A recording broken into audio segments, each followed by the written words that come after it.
examining everything.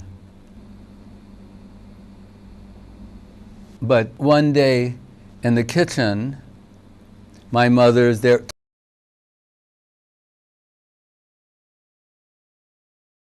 Something comes to mind in my own experience when you're talking about family. I grew up happily in a particular family, but around the time I turned 13, became, and maybe it's just common, the onset of puberty, etc., to start questioning, examining everything. But one day in the kitchen, my mother's there talking to me, like, why isn't it talking to me? And I'm sitting at the table eating something, and suddenly it occurred to me, and I said, this lady is speaking like she totally knows me, like I'm very known to her, and I am assuming that I know her very well, and she's intimately known to me. But then I thought, I don't think I've clearly focused on my mother's face for a very long time, because your mother's just always part of the environment. So, since these strange feelings came to me, I waited. When she came, she's just going on talking about this, that, and the other thing, but then when she came and looked at me, I started scrutinizing her face, and for a few moments, I couldn't recognize who she was. And I thought, this is totally bizarre circumstance. Then I started looking at myself in the mirror, and I couldn't recognize who I was. And I thought, this is extra bizarre, très bizarre. A psychoanalyst will say, yes, with the onset of puberty, the adolescent youth becomes very, whatever. It's like when my brother, the urologist, was in med school, he had this girlfriend, and who I was sort of, if you want to say preaching to, but talking to about philosophical things. And she was confiding in me that she was asking herself, who am I? Where have I come from? These type of identity questions, what comes under the heading of self-determination in Hegelian language. So I thought she was a really cool person, because I thought, oh, this is somebody I can relate to. She has self-doubt. And when I brought it up to my brother, he said, oh, she's just going through a phase. She'll get over it. And I thought, she's going to get over inquiring who she is, trying to understand who she is, where she's come from, what her purpose is. I was shocked. I thought, no, she shouldn't get over that. Human form of life is very rarely achieved. Like other life forms, it's temporary. All the different life forms are temporary. But in this one, there's fortunate souls may get the chance of association with a Satguru, Guru and Vaishnav, right, and engage in Krishna culture.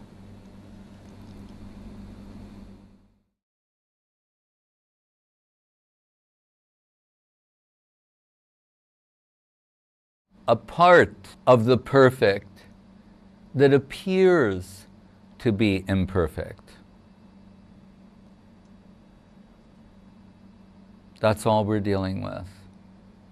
A part of the perfect appears to be imperfect. That's the material world in a nutshell, and the material existence in a nutshell. Just a part of the perfect, floating like an iceberg in an ocean of consciousness. A part of the perfect appears to be imperfect from relative viewpoint. The false relative viewpoint of acquired prejudice, acquired tendency based upon exploiting tendencies. And so people of that ilk think, they're all about self-expression and I've just got to be me. Sure, you should be you, but find out who you are first. Don't assume that what you are at present, under layers of acquired prejudice, acquired tendency, and false ego, that false self, cocooning, enveloping the actual self, is the self that's worth all of this self-expression.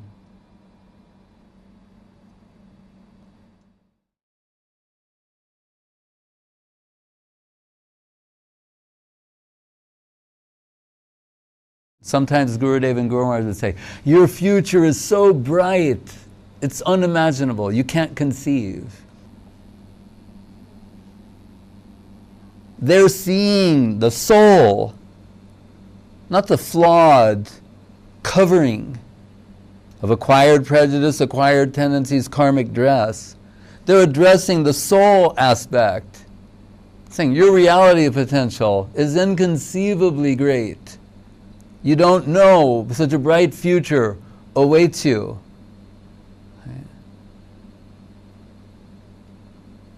Vrindaranyam swapada ramanam pravishad gita kirti. And what does it say? And Vrindavan, the soil of Vrindavan, when the lotus feet of Krishna, as he's walking, are pressing his soft, inconceivably soft lotus feet, pressing against the also soft, moist soil, mridupade pashupanga jaya of Vrindavan. What does it say? The earth is shivering in conjugal ecstasy at the touch of the lotus feet of Krishna.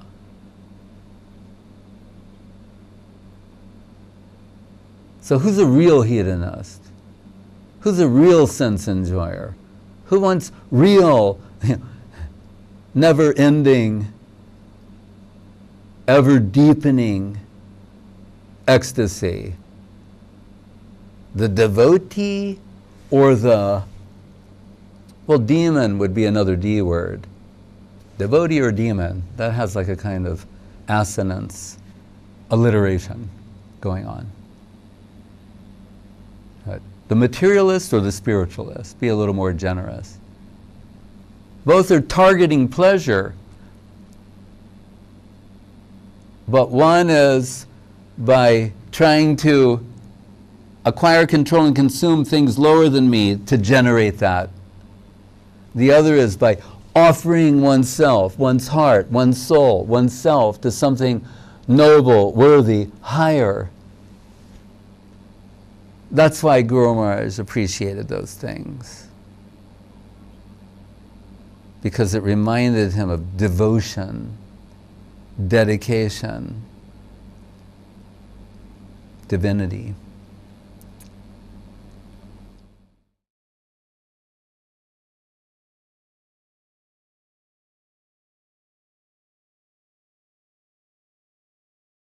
The devotees, we see different slokas, the Sarvabhauma sloka and elsewhere they say, they don't care if people think they're mad. Also Madhavendra Puri. Saying let, people say I've lost my mind, let the Vedic people say this, the ordinary people that, my relatives disown me. He goes through a whole list of all the people who are generally taken to matter. Put it that way, people who are generally taken to matter, that their opinions matter. He's saying, let them all go to hell. And he said, and you can add to this that they can say that this Krishna consciousness you seek, by your own admission, you don't have it. Add that.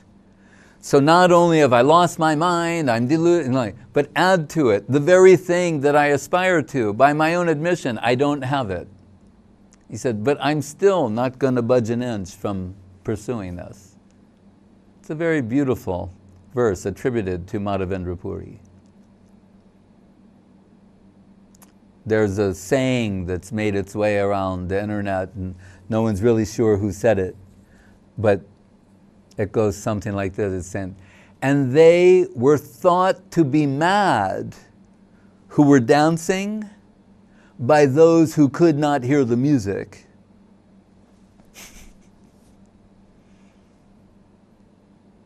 That reminds us of Krishna consciousness. Yanisha sarvabhutanam.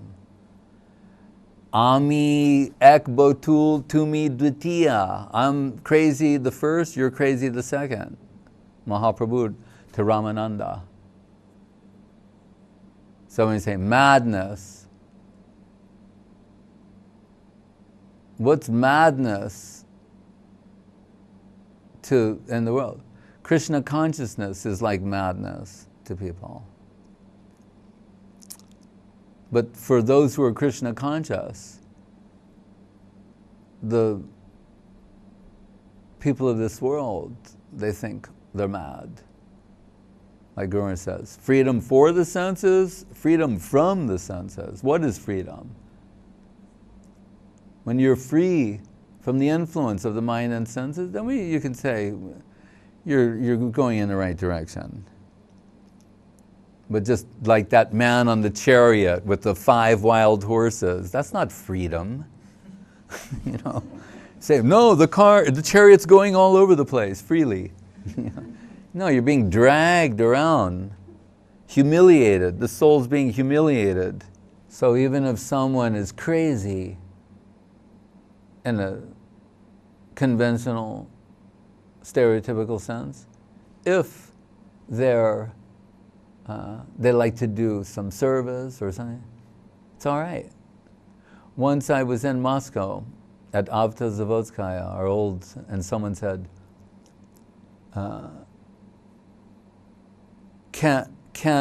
if someone is an idiot, can they be Krishna conscious? This is a Russian question. And I said, yes. And then Muralishwar, actually, he was translating it. Then the man said the question, but on another level. He said, but what if someone is a complete, total idiot? And I said, I can assure you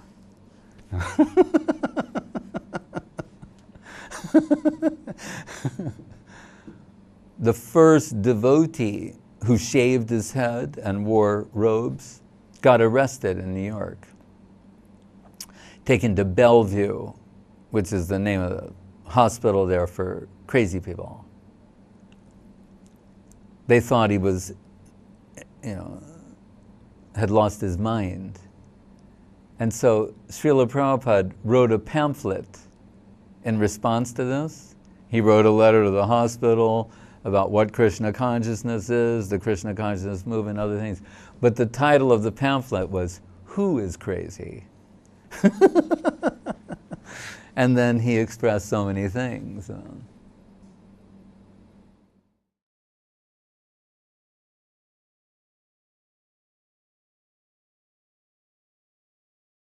The central conception of the Absolute, the ultimate reality, is Radha and Krishna. Prabhupada, the Krishna book is so beautiful. And the lady artist, Devahuti, she made that painting. Still a very beautiful painting of Radha and Krishna. And what Prabhupada saying in the beginning, this very time he says, when people see a book, just think, he's trying to really make it simple for people. So what's he call the book? Krishna. The Krishna book. And what did he say in the beginning? When people see a book like Krishna, and with the cover, he said, they immediately ask, who is Krishna? And who is the girl with Krishna? If you can answer those two questions, you can understand the supreme reality and any other type of reality. And then you can learn how to measure this reality against that one.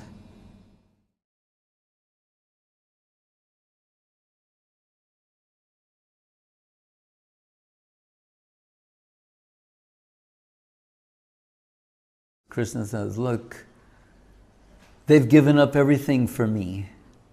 Everything. And not just, family, country, etc., but all the fleeting desires that have that are pulling the soul in different directions, they've also, by remembrance of me and being fixed to my service, and the service of the lotus feet of my devotees, given that up too. They've given up everything for me. How could I ever give them up? Right?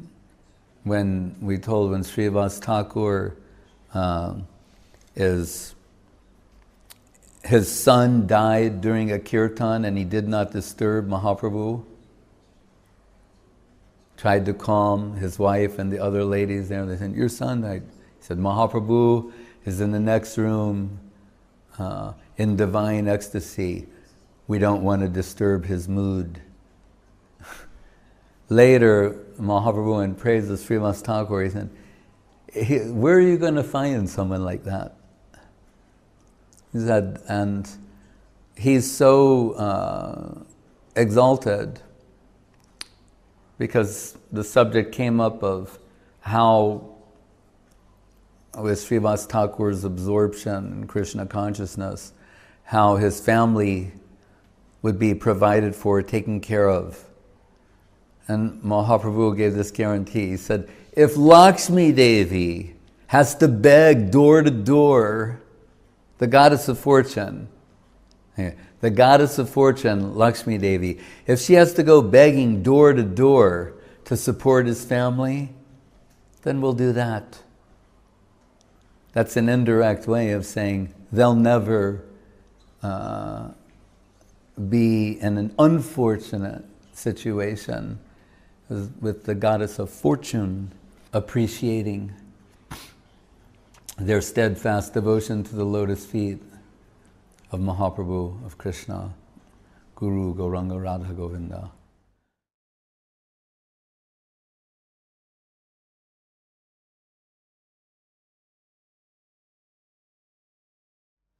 Like sometimes Western people say, why is there so much bowing in Asia? They're bowing in Japan, they're bowing in China, they're bowing in India, they're touching people's feet. What is this? They think it's something humiliating, less than dignified. Right? It's demeaning. Right? Someone's in a superior, because their whole idea is predicated on this idea. Everyone's equal. Right? Man, woman, child, everyone's just equal. No one should be doing anything like that. It's a humanistic notion. But what it is, at the basis of it, is acknowledging that I'm approaching a superior. And this is not only an Eastern thing, this has been there in the West also. It's still in the West, but maybe not as much as before. The idea that there's a student and a teacher, and the student should be respectful in their approach to the teacher. And even the primary teacher. When the children go to school, the parents tell them to treat the teacher with great respect. Because they know if they treat the teacher with great respect, they're going to learn. If they tell them, actually, your teacher is just a young girl. Right? You have some little children, maybe the teacher's 18, 19, 20 years old. They go, actually, she's just a young girl. She doesn't know so much either. I mean, she knows what she needs to teach you, but she's deficient in many different ways. If they give the children the impression that they don't have to take her seriously, they're not going to learn anything. They're not going to benefit in that relationship. So pranipatene means Bowing is the acknowledgement that my highest aspect, which we generally take physically to be the head, we can say the head, mind, intellect, heart, whatever you want to say. I'm bowing the highest aspect of myself to the least aspect of the guru world, of the spiritual world. So I'm taking the highest aspect of me, offering it, subordinating it to the least aspect. That's the proper approach. So we'll respectfully approach Guru and inquire, ask a question on the basis of service necessity. Unlike mundane knowledge, which is meant to serve you, like someone goes to school, the classic example, they'll say, go to school, get educated so you can get a good job. Your knowledge will serve you with financial reward. Here, told, you'll become a servant of the knowledge that is extended to you. It's not to serve your lower purpose, but now you're coming in connection with a sort of knowledge that will require you to serve its higher purpose. So it's different. Respectful approach to the teacher is still there, but here's knowledge not out of curiosity or some perceived benefit I'll get materially from acquiring this, but rather I'm offering myself in service to what is being extended to me. Who should you approach? They're described as, and Upadeksha, who should you get initiated by? As, those who are tattva darshi. Like, some may be familiar with the word darshan. It comes from the Sanskrit word to see. People think, oh, darshan means you go to see someone. That's one idea. But actually, the word darshan is also synonymous with philosophy, or a way of seeing, a viewpoint.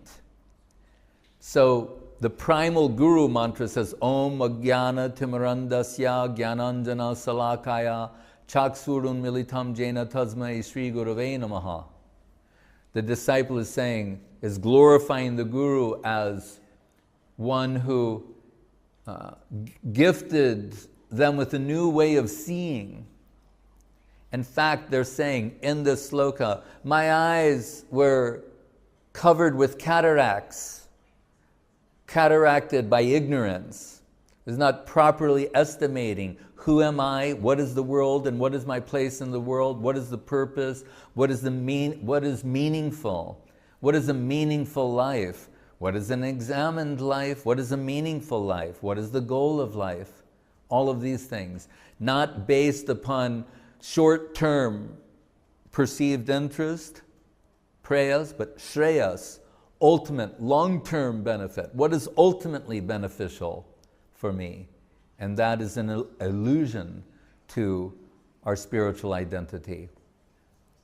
So, in that sloka, the disciple is praising the guru, saying, my eyes were cataracted by acquired prejudice, right? Misconception. And the guru surgically removed those cataracts from my eyes. So now that I can see my spiritual identity, my spiritual potential, and what is the meaning and purpose of my life.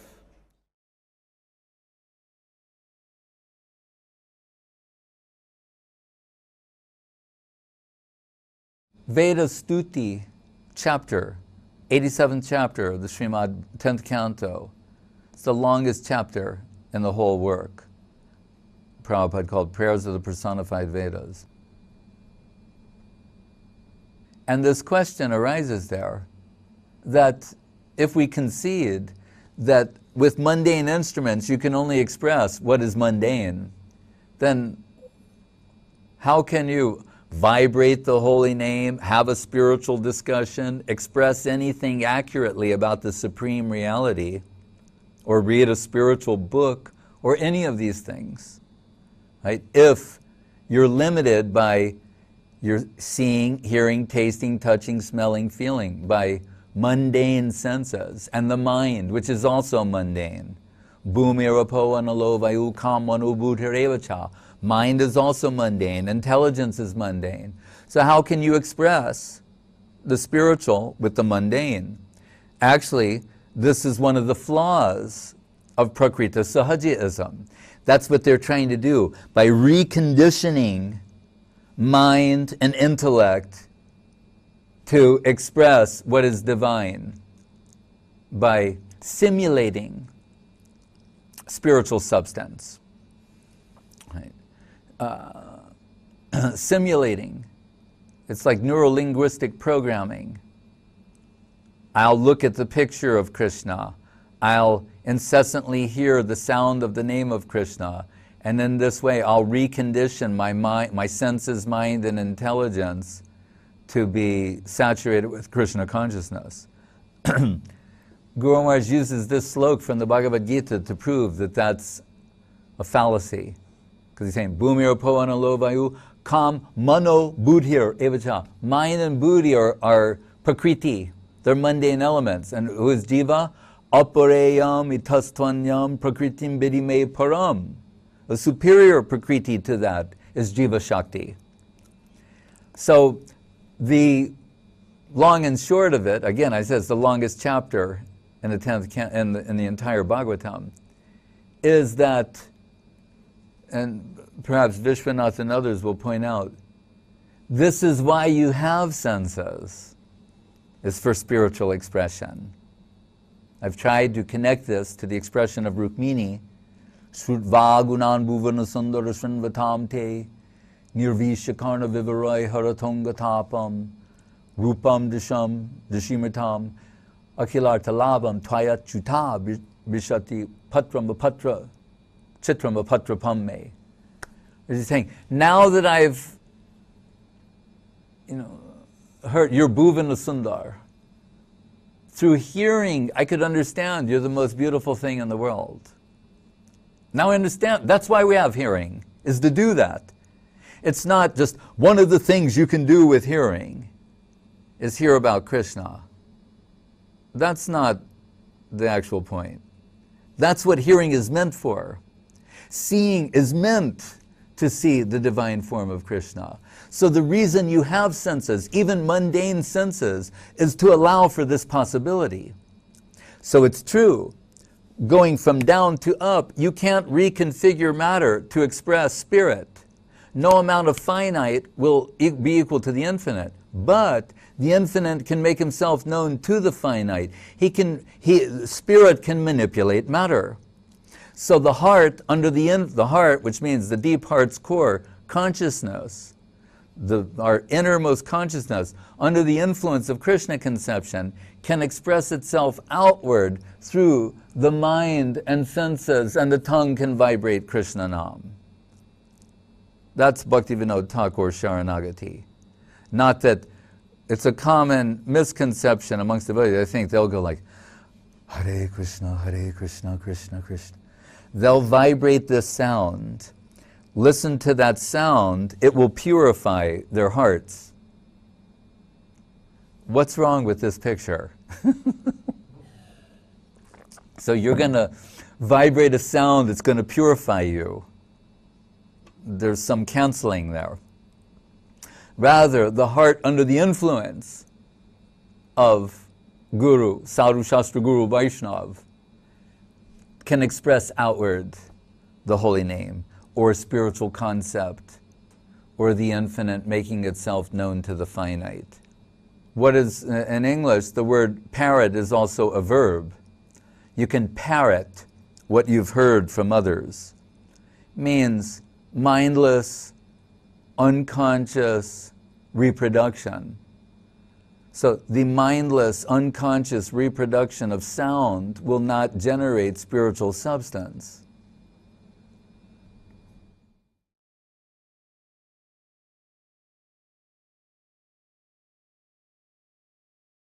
Creation is a secondary function performed by a part of a part of a part of his expansion with his eyes half closed.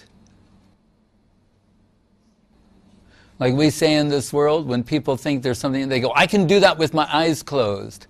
Yeah, you can do that with your eyes closed. But it's generally an expression. I can do this with my eyes closed. You can do those kind of things, or maybe not. Mahavishnu generates innumerable universes out of his pores with his eyes half closed, half asleep. He's lying in yoga nidra with his eyes half closed, half asleep, and his glance is personified as Shambhu Shiva, full of the sum total of jivas, and they're impregnated in the material nature. While he's doing this, what? So in his outward going breath, 150 trillion years, innumerable universes appear. He can do it with his eyes closed, while Krishna's playing with the gopas and gopis and Vrindavan.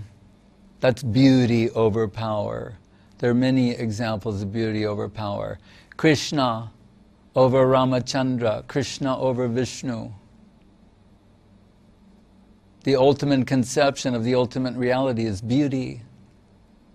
And as Guru Maharaj says there, beauty is the ultimate controlling principle. So the Mahavishnu steals that Brahman's boy. Why? We find out in the Bhagavatam. To bring, he wants to see Krishna, the beauty of Krishna. How to get Krishna to come? He stole the boy and he's keeping him there. I think such a cruel thing to do. And Krishna and Arjuna go through all the layers of the universe, and then I just wanted to see your beauty, my Lord. Should we think Vishnu is not beautiful? Inconceivably beautiful? But what was the sloka of the day? Sarvad bhuta chamatkara lila kala lavaradi atulya madhura prema mandita priyamandala Tri Jagan Manasa Karshi Murali Kalakujita. Kujita. And it sounds very beautiful. Murali, Krishna's flute. Murali Kalakujita. Tri Jagan Manasa Karshi Murali Kalakujita Vish Mapita. What is it? Asaman Ordva Rupa Sri. Asaman Ordva. No one equals his beauty. Not Vishnu, not Rama, not Dwarka Krishna.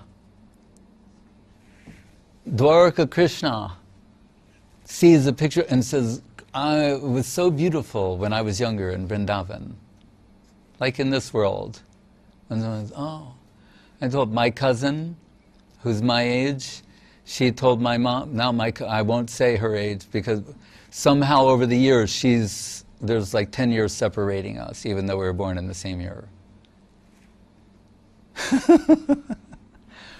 Anyway, she said to my mother, looking at, and my mom is 93, she doesn't mind me saying that. But so my cousin said to her, Aunt Rose, let's look at some pictures when we used to look good. When we used to be beautiful. So Krishna also has a version of that. We say, oh, I was so beautiful in Vrindavan, now these days. Maybe put on a little weight in Dwarka. It's hard to say.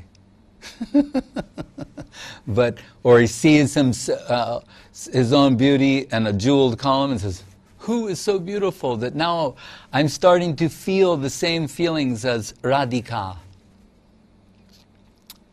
So even Krishna is enamored by his own beauty. Asamanordva Rupa Sri. The Rupa. Rupa means form and Rupa means beauty. Rupa Sri. Sri Rupa.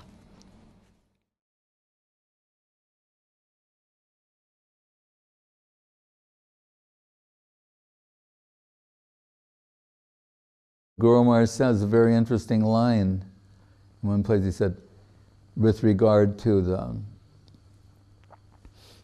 plight of the jiva souls, he said, a part of the perfect appears to be imperfect. and that Jiva is an impoverished Shakti who gets her wealth, the shelter and association of Chit Shakti, Ashraya Vigraha. Who do what? And they say, Udoy means to awaken. Krishna Bhakti, Krishna Prema, Nitya Siddha Sadhya Kabunoi, Sravanadi Shuddha Chite, Koroye Udoy. It's not that something produces this, but certain things awaken that. You can't awaken something if it doesn't have the potential of being awake.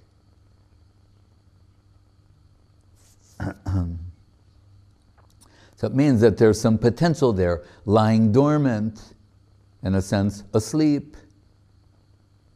And superior association, service, shravanadi, shravana means shravanam, kirtanam, smaranam, etc. Awaken this wonderful potential of jiva. Whereas Saraswati Thakur says, the mind, like an evil guardian, robs jiva of her wealth. That's one of the classic stereotypes in like children's literature, children's stories. What are they called? Children's stories, right? Huh? Fairy tales. It's the evil guardian. You have the cute little kids and the evil guardian who really wants to rob the child of her wealth, but in the name of being guardian. Saraswati Thakur says that's what the mind is, who we're so friendly with, thinking as ourselves, posting on Facebook. Just kidding. On the level. No, but so that covered, self covered by layers, acquired prejudice, acquired tendencies. Right? The mind, which has a misconceived notion of self that we're identifying with, is an evil guardian, robbing jiva of her wealth. What is her wealth? Serving potential. And redirecting that serving potential towards exploitation, exploiting tendencies. So how did Prabhupada say it at one place? He said, our natural love for Krishna has been converted into a lust for matter. So if anything, on a positive note, we can say, oh, if we see how intense the lust for matter can be, then it's a reflection of the potential of spiritual intensity for dedication, devotion, love and affection.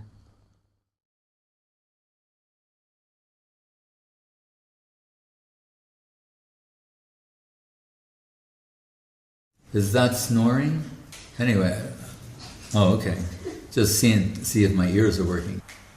And I want to say something about that too.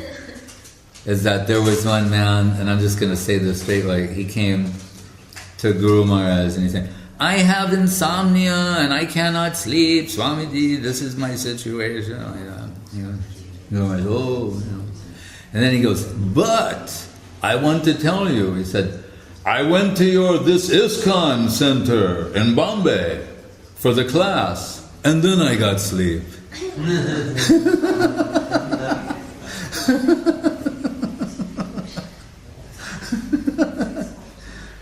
And then there was some discussion about Nidra Devi, and again, this is one of those Puranic legends that, remember, she took shelter of Kumbhakarna in Ram Leela. We don't know so much, but she was like sleeping in taking shelter of Kumbhakarna for, you know how long, like yugas, I mean a long time. Right? But then he finally woke up for his Ram Leela, I mean he plays the part of a demon. So then Nidra Devi, the goddess of sleep, she needed some new place to go. And she said, I've been sheltered there for like so many thousands of years. Now I need some new place to go. Then they say, she was like, all right, wherever there is a Bhagavatam recitation, you can go there. So we always have people, like when we're speaking about, they're always going,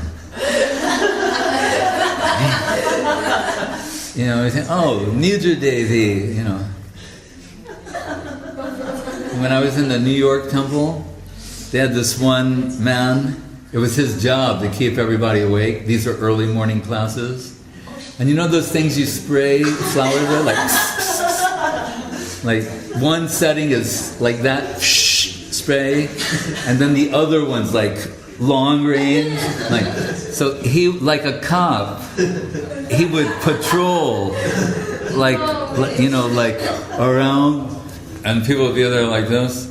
And if someone started to go like that, he'd turn around and go, they get water in their pants, and they go like, I wasn't sleeping, So some he'd do the spray, and others he'd think oh, you think when I go by, then he'd turn around, I'm serious.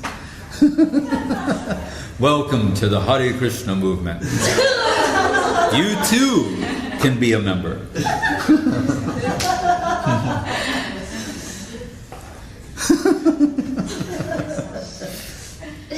And there were some people who shall go nameless, but who would I'll tell later about Guru, but they would, who won't go nameless? Jayadvaita Maharaj, the revered Jayadvaita Maharaj, the great editor of Srila Prabhupada's books, Prabhupada had 100,000% faith in him and his editing of his books. But sometimes in the class, he would start to go out, and who's giving the class would go, Jayadvaita, what's that sloka? And he'd be like that, and he'd go, Devi hi sagunamayi, mama maya bharatya, maam evaye prapadyante, mayame tam tarandite. And they'd go like, and then he'd sometimes Guru Maharaj is giving a class and a talk, and he's a young boy, he's falling asleep. And Guru Maharaj thinks what he's saying is very important, and we can assume it probably is, not that he's just for some other reason. He feels like some fine point has come, and the boy's nodding off. So he would do the same thing. Gorindu? That was Gurudev's brahmachari name. And then Govinda Maharaj would do this, look up, and then quote the verse or tell the fine point. And Guru Maharaj was like, oh.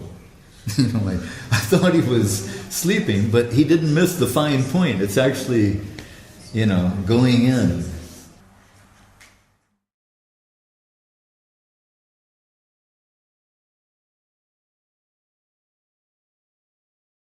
What's that potential that is within us, aspiring servitors, is awakened.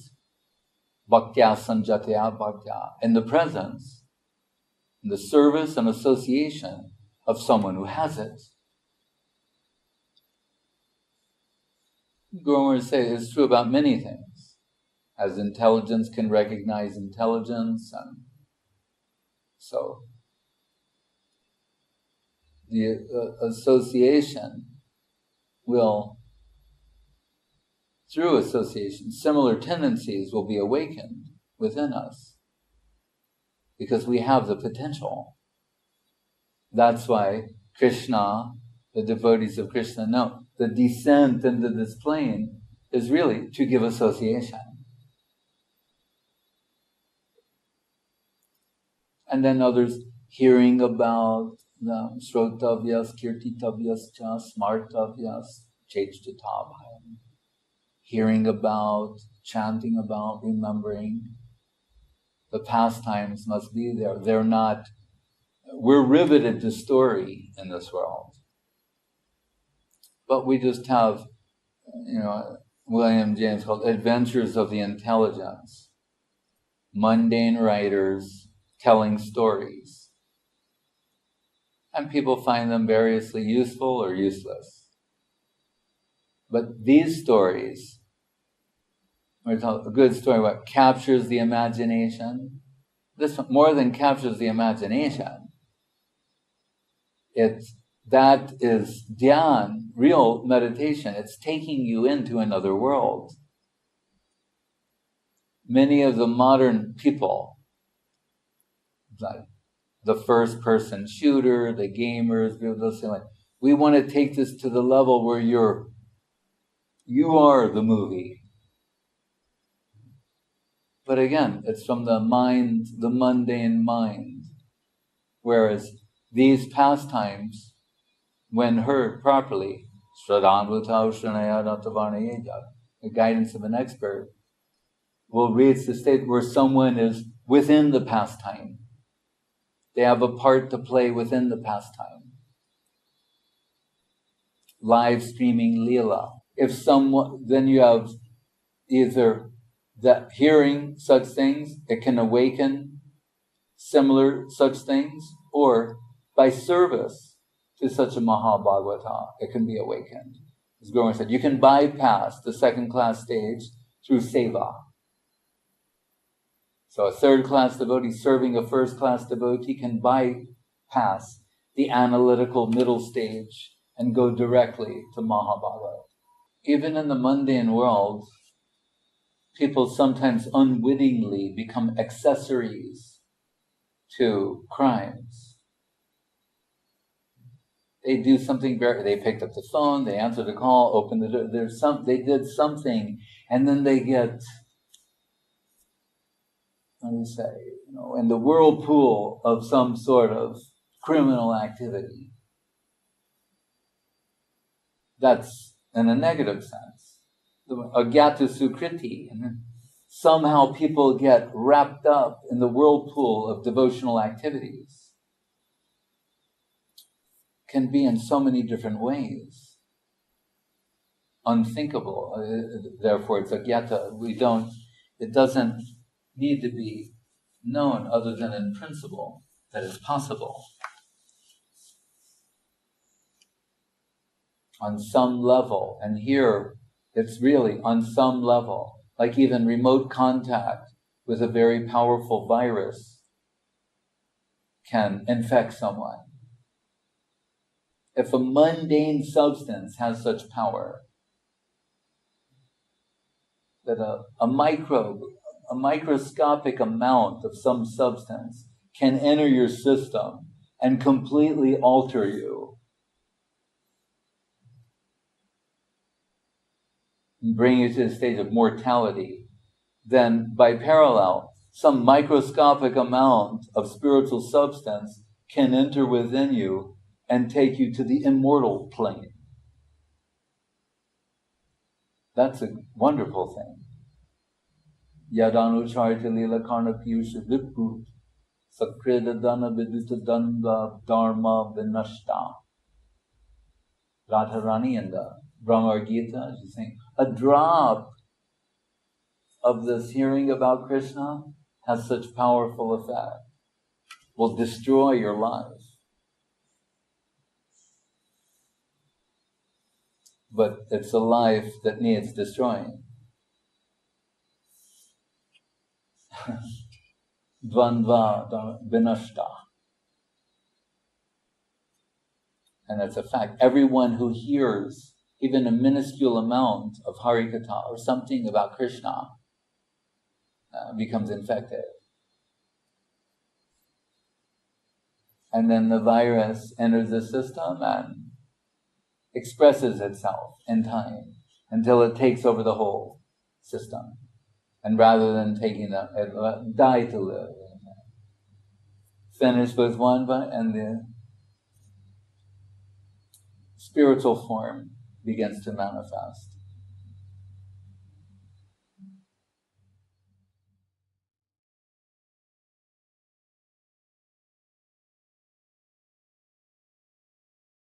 Krishna knows no rules, constraints. It's the ultimate, absolute, free flow of love from the heart. So he said, autocrat, despot, and liar. Autocrat means he exists for himself and by himself. Ultimately, he is everything. Right? Even we are told, Mameva angsa jiva loke jiva bhuta sanatana, that jiva souls are part and parcel of Krishna. So when it comes to things, considerations like whether or not when Krishna has violated any moral code by his behavior with the Braja Gopis, that is mentioned, they all belong to him anyway. So it's not only that everything belongs to Krishna, we also belong to Krishna. So there's really, ultimately, even when he's playing the role of, you could say, an aggressor or transgressing some laws or stealing the property of others, really it's all a play because everything belongs to him. So autocrat followed by despot, an even more alarming sounding word Srila Guru Maharaj used, because he's saying despot means there should be no check on his autocracy. If we try to check the movements of divinity, then we become losers. So therefore he needs to be in the position of a despot. He's the absolute good.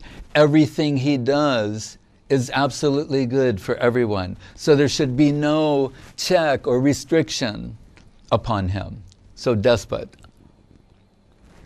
But then, Guru Maharaj told liar. This was a little more difficult to digest.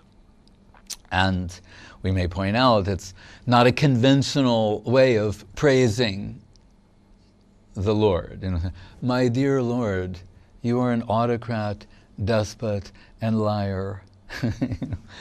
And I'm offering myself to you in service. So when we heard, all right, we get it. Autocrat, reality exists for itself, by itself. Despot, there should be no check on, because he's the absolute good. Everything he does is absolutely good for everyone. But one devotee said, but liar? And Guru Maharaj said, yes, because you're not ready to hear the truth. Like in the movie where the man goes, you can't handle the truth. So it's something like that. We can't handle the truth. What is part of that truth? That the ultimate reality, Krishna, he's appearing human-like, right? And human-like dimensions, proportions, tendencies, form. People think, well, I'm comfortable with an infinite that's greater than the greatest, all-accommodating, smaller than the smallest, all-permeating. But that the central conception of the infinite would be human-like. Right? And what would be the most superior position? As one is all-accommodating, all-permeating. What's the central conception of the infinite? All-attractive. Reality of the beautiful, that the ultimate reality is beauty, love, charm, and sweetness.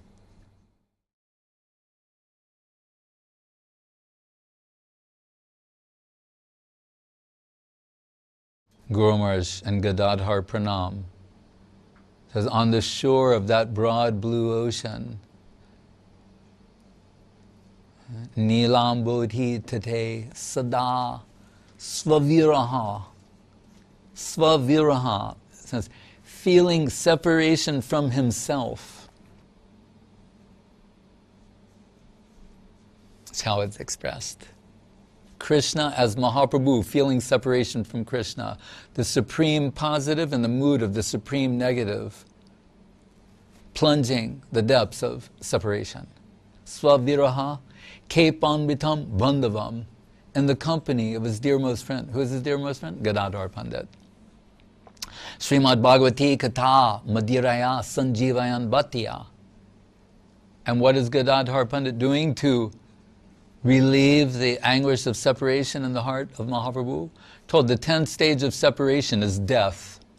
So Mahaprabhu is on the verge of death.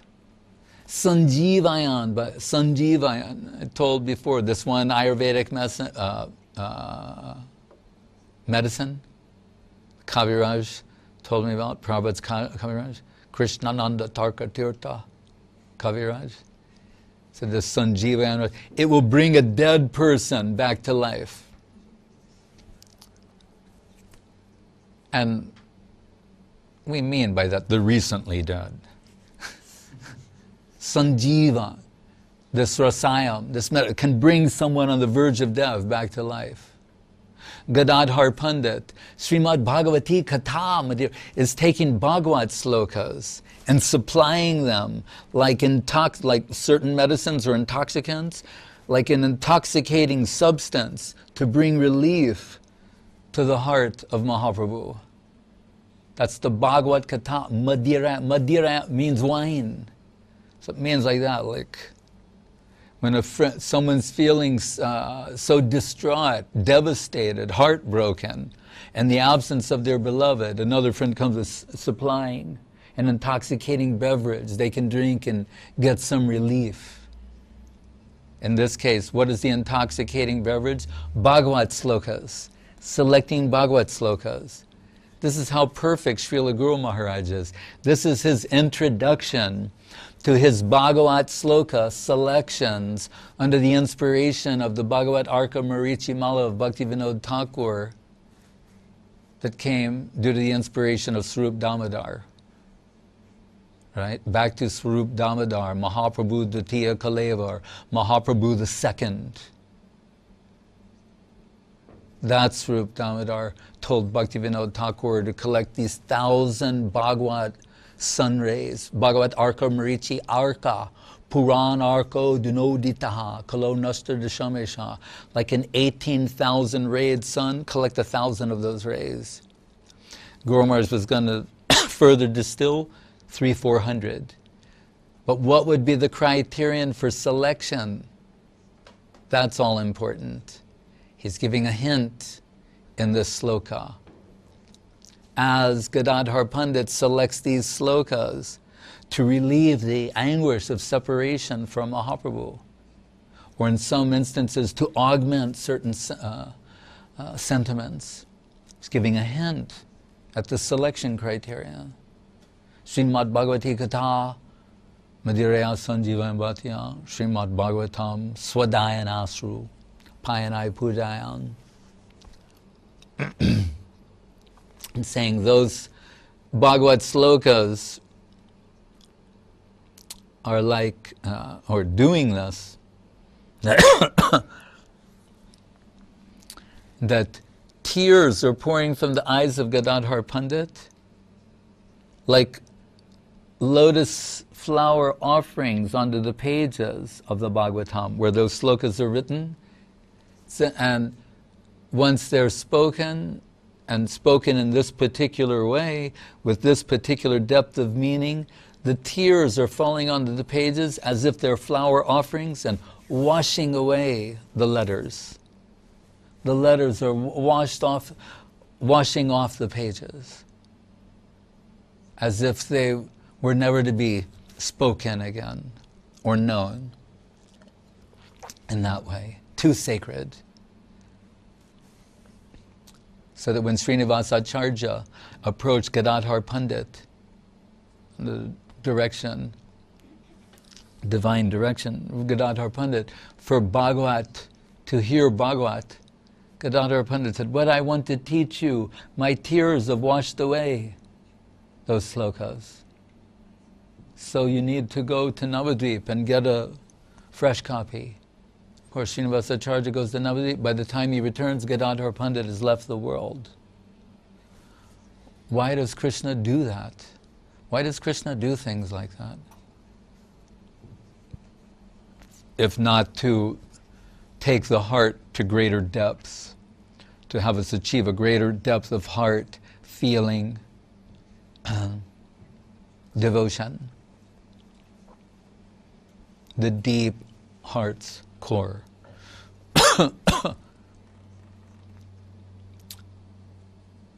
Goshami Prabharo Gadadhara Vibhur Bhuyat Madeka Gati So Guru Maharaj says, so let this book be an offering to that best of Goswamis, Gadadhar Pandit Goswami, Goswami Prabharo Gadadhara, Vibhur Bhuyat Madeka Gati. That's the target of the offering of these prayers. So what is the position of Srila Guru Maharaj that he can express such things?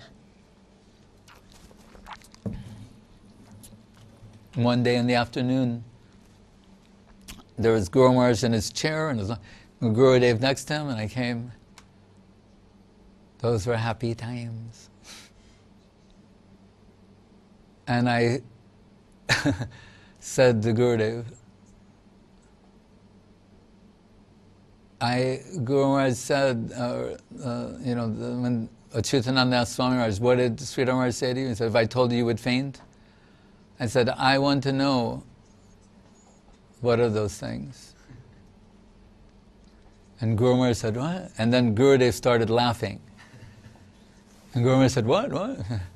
And Gurudev told him in Bengali, he said, Goswami Maharaj wants you to make him faint.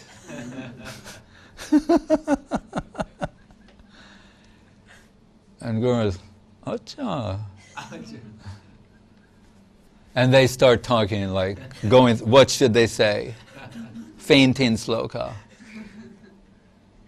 Then Guru Maharaj explained this, Gadadhar Pranam. And what I've said here is, Bhakya Aparad, an offense. Can't possibly represent how His Divine Grace expressed that at that time. But as He did that to me, I staggered away from where the two of them were against the wall, with my head against the wall, like dragging my head against the wall. Losing consciousness of the world. And Guru Maharaj and Gurudev, they're talking. I came back around 15 minutes later. To make me faint was like this little boy. Send the boy away. Come back. Later.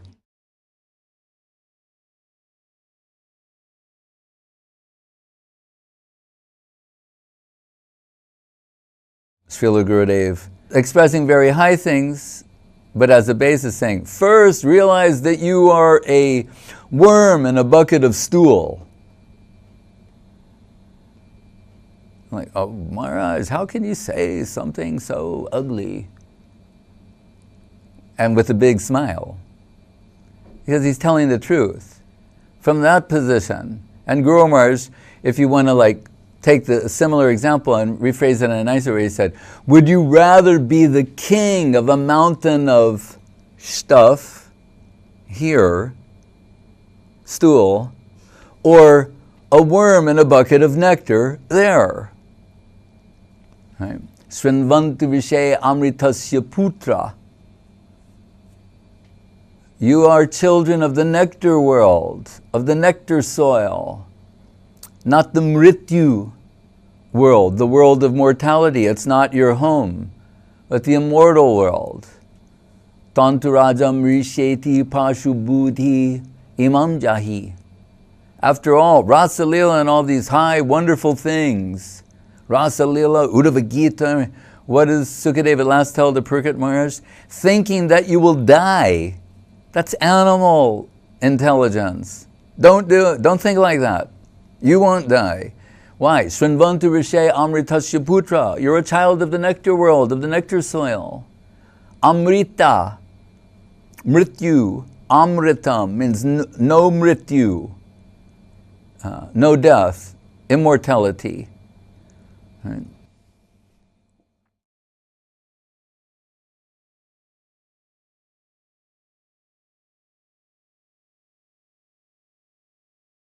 Where is Krishna? Remember, Krishna consciousness is about the search for Sri Krishna. Even the Vraja Gopis are searching for Krishna. That brings out the best in them. We wonder why Krishna is not revealing himself to me. I've been chanting here for a long time. Seems like forever. Doesn't he get it? I'm his devotee. I was pretty concentrated there for a little while. Why is Krishna not revealing himself to me? And Vishwanath says, actually he could, but he knows you're capable of more. And he knows the heart that you have, your real heart, your full heart, is capable of so much that he's holding back to get you to go to that deeper region of heart. Because he's Bhavagrahi Janardana, Bhav consumer. He knows your real heart, but it's on a deeper level, and he's like, he's tempted to accept what you're giving now, but gonna hold off and wait for the real stuff. The deep heart connect, the deep heart's core, what will be expressed from there. That's why it's peculiar. This whole big build-up in the Bhagavatam to the Rasa Lila, it's finally the 10th canto, 29th chapter, everything. And no sooner does it begin than it stops. Why? It's just starting and then Krishna is gone. Radharani running after, searching for Radharani. Everything stopped. And then you would think, if you know something about Gaudiya ontology, then you could say, oh wait, later we hear, one Krishna for every two gopis, or feeling that one Krishna for every go through Prakash, Vilas, expansions. Why didn't he just expand himself for everybody and then go run after Radharani? He could do that too, but that's not what he does.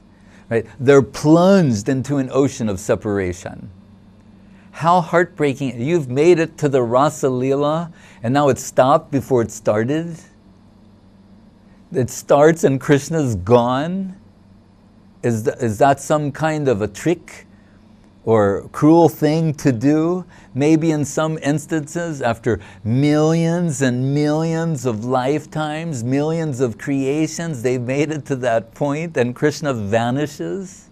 What kind of Lord are we searching for? When Saraswati Thakur is giving the Gayatri Mantram to his disciples, and remember some of them are Sanskritians and have some understanding, their sanskar and everything. And Guru Maharaj is there, and so they leave, one or two, they go outside, and they're discussing what is the meaning of this. And they're thinking about the Kama Gayatri and Pushpaban and these things. And Saraswati Thakur can overhear them with great eagerness discussing these things outside his window right after their initiation. And Guru Maharaj is there. And Guru Maharaj said, Saraswati Thakur turned to him and he had this look on his face that was so painful, with such longing and lamentation, yet mysteriously beautiful. And he said, I have been trying to offer a flower to the holy body of Krishna for so long. And Guru Maharaj said that so long was to indicate millions of lifetimes. He's saying, as yet, I am unsuccessful. The leader who's giving the mantram expresses this lament. Is that meant to discourage us? Guru Maharaj will save us from the wrong understanding by telling us that, he's saying, yes, Krishna consciousness is so high, so wonderful, that even if you don't get after millions of lifetimes, even if after millions of lifetimes you're on the verge of entering that divine pastime of Krishna, you're rejected, can't give it up, won't walk away, right? Won't stop the search, increased hankering, increased longing, increased earnestness.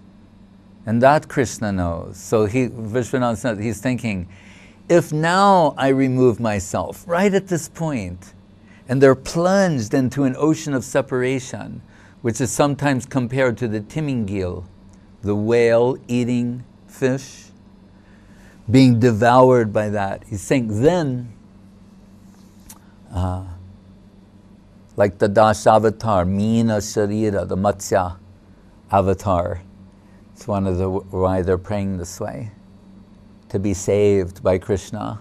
We're drowning in an ocean of separation. Anyway, Vishwanath says, Krishna is saying, if at that time, when they're at the depths of separation, the peak of that longing and hankering, if I then appear, then we'll have a Rasa Leela. That's what he's thinking. Hare Krishna.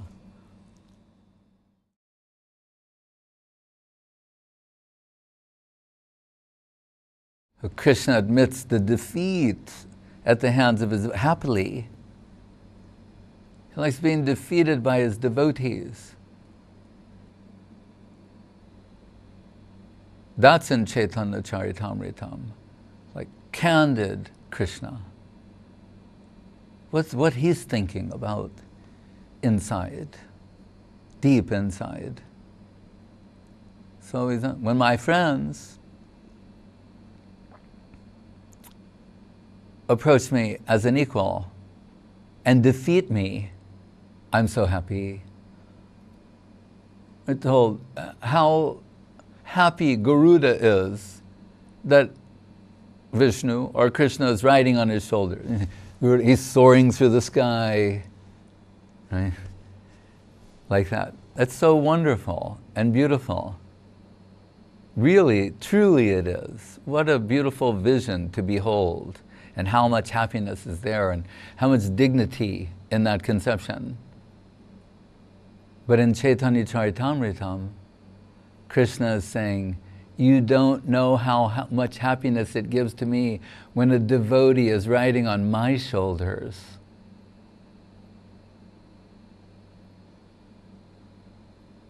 You can't conceive of how much happiness that gives me. When they've defeated me, and in defeat, I have to carry them. And always in a very careful, measured way, higher things are inferred, alluded to, indicated.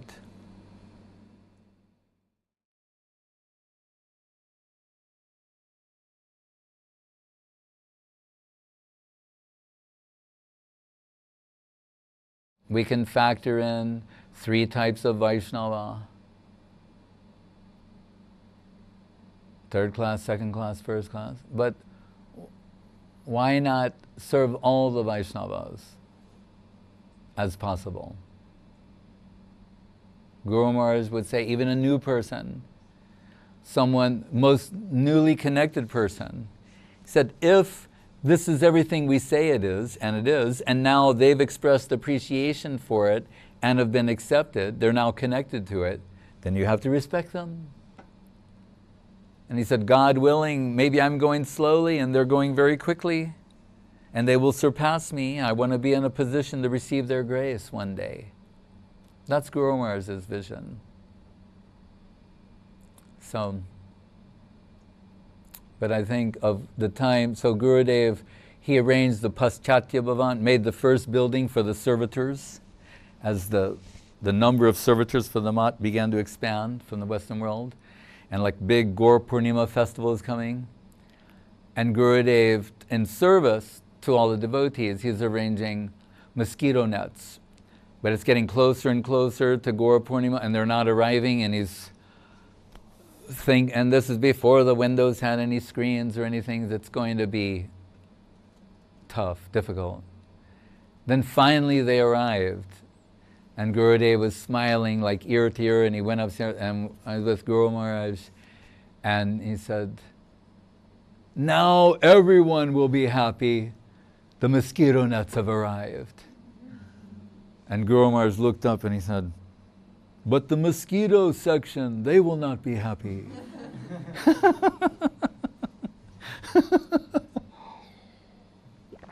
So I thought, he's even thinking of them. They have a place in his heart.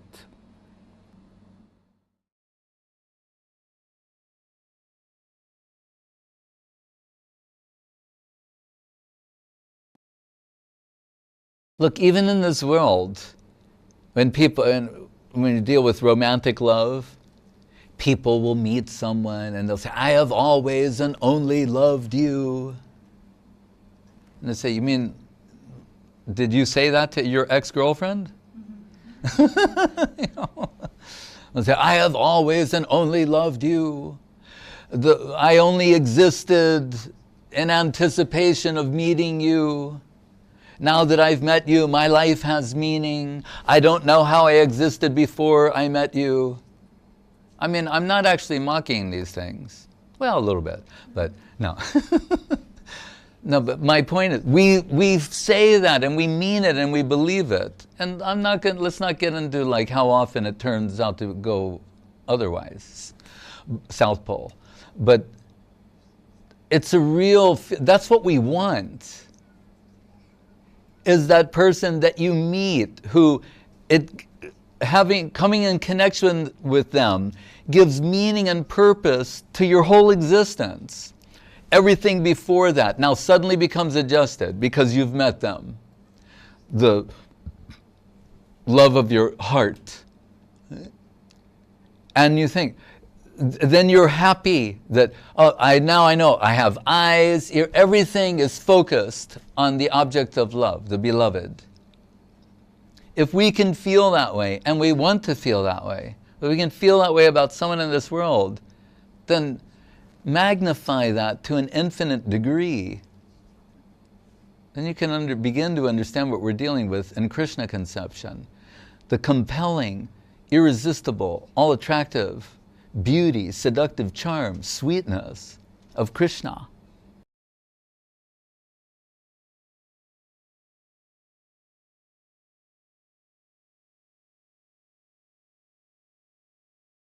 Although I am totally independent, and I'm not dependent upon anything, and I'm not regulated by anything,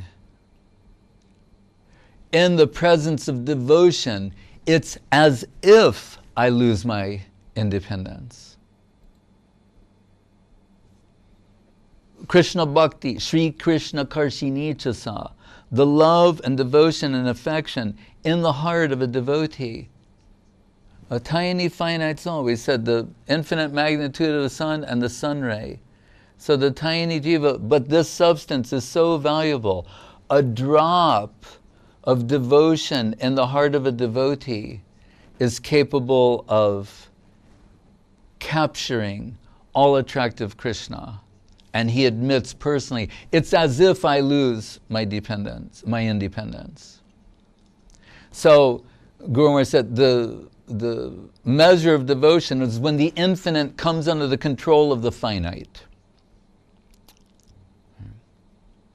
That is devotion. The infinite comes under the control of the finite. Inconceivable of inconceivable things. But that's the power of devotion. What is devotion? Real love and affection for the Supreme Being. Not awe and reverence, but genuine love and affection. The natural flow from the heart that's not based upon his majestic aspect, but him personally.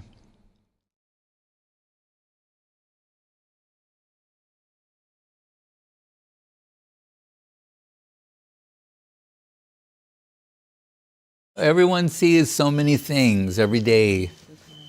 What do they remind you of?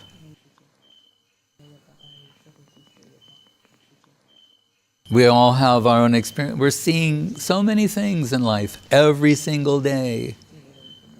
What do they remind you of?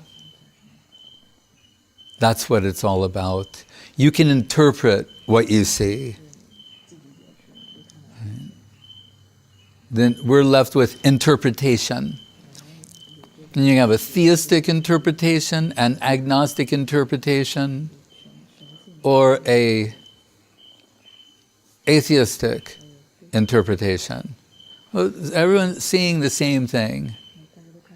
Now it's all even because of the internet. Now everybody knows what everybody else knows. There's nothing nobody knows that everyone else doesn't know. Nothing. Really. Or that you can't find in, 0.000 seconds. Right? So it's just a question of how we shall interpret it. Shall we interpret it in terms of viewing, measuring it against what the heart is seeking? What the mind seeks? What the senses are seeking?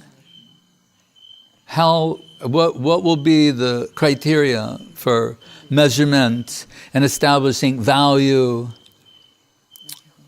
or worthlessness, favorable, unfavorable, desirable, undesirable? That is before us. You cannot change the world and everyone in it, or their collective karma. You have our individual karma, and then there's collective karma. So, how shall we see or interpret?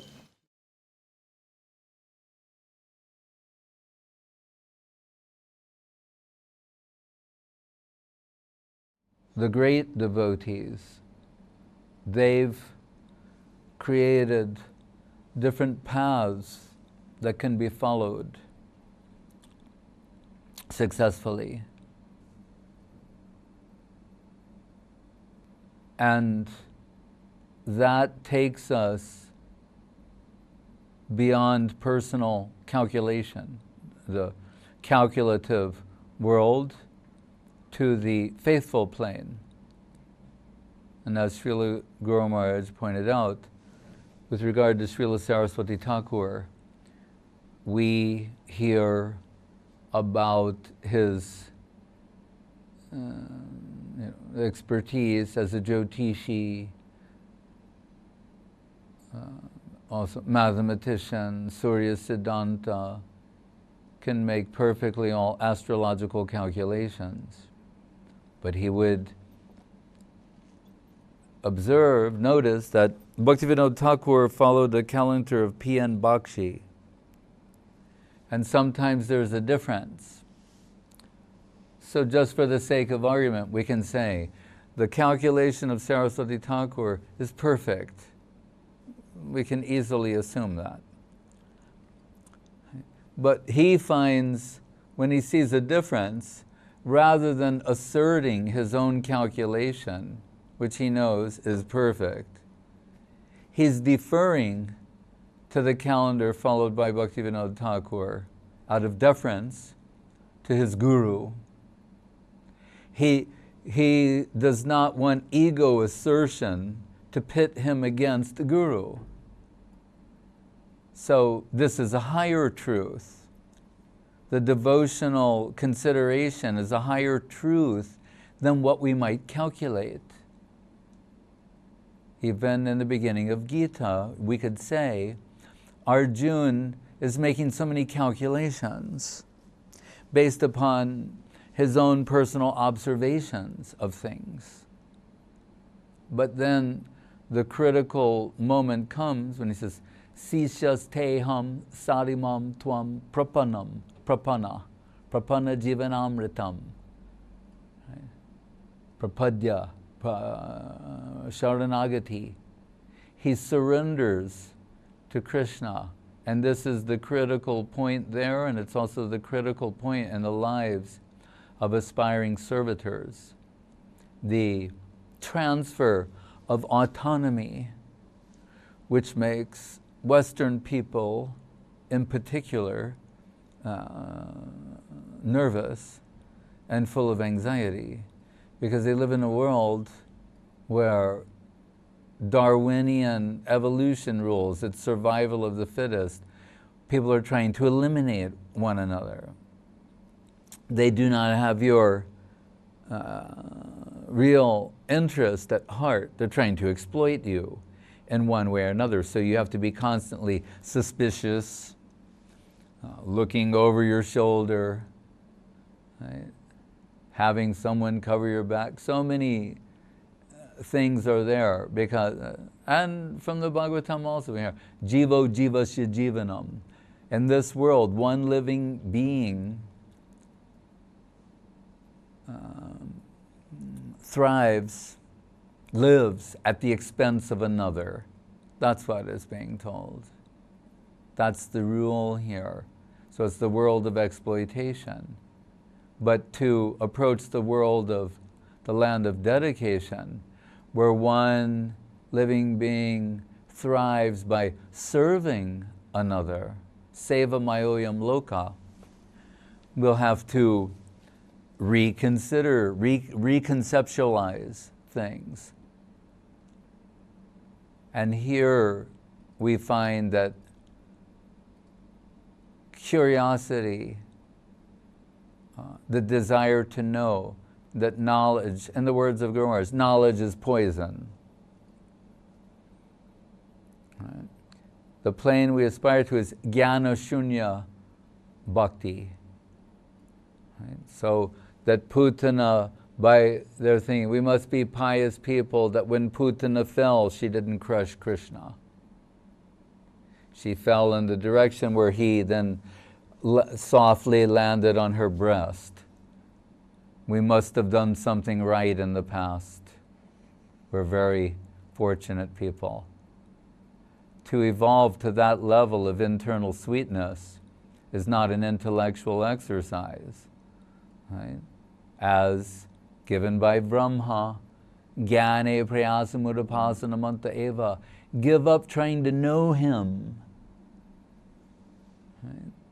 That curiosity that leads to a spirit of interrogation, where we're interrogating the Absolute, interrogating the infinite and the court of the finite. How is this possible? Where were you on the Brahmaratri?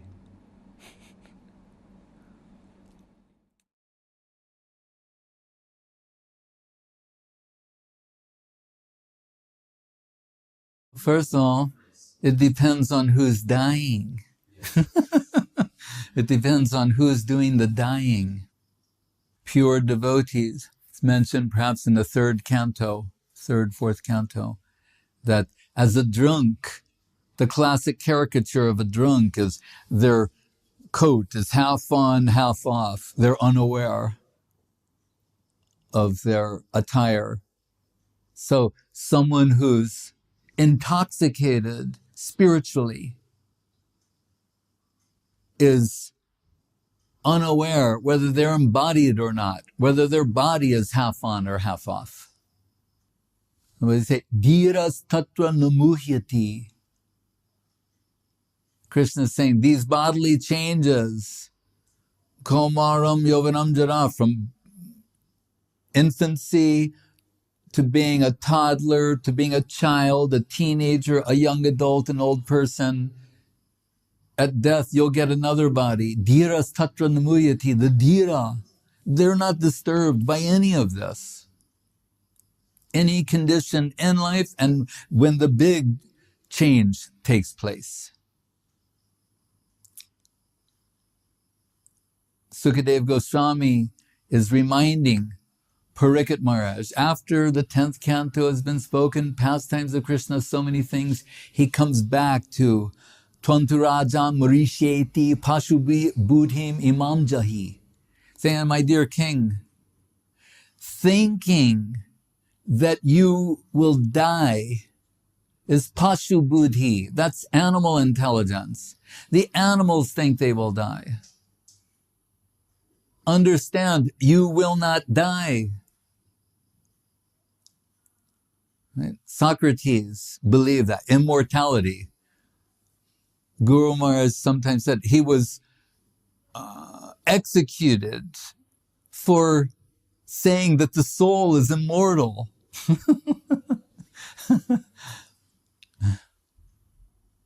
So Parikshit Maharaj, Sukadeva Goswami is very strongly saying, thinking that you will die is animal intelligence. He's saying, well, what does he mean? We're all going to die. No, your body will die. You will not die. He said, if you think with the death of the body that you will die, that's pashu buddhi, animal intelligence. So such strong language to wake us up. Uttishta Jagrata Prapya Baran Nibodhata. What's on that mirror? Jeev Jago, same thing.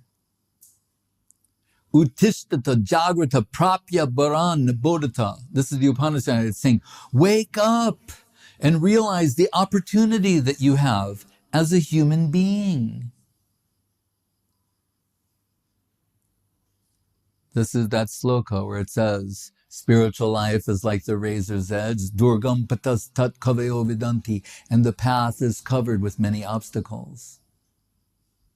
What did Srila Guru Maharaj like to say? Shrinvantu vishe amritasya putra. Oh, children of the nectar world. See, it says amrita, mrityu means death. Amrita, which we generally translate as nectar, means also immortality, the nectar of immortality. So they're saying, Shrinvantu vishe amritasya putra, you're children of the nectar world, you're children of the immortal world, you're children of the world that will never die. You have to believe that. Believing that and pursuing that is spiritual culture.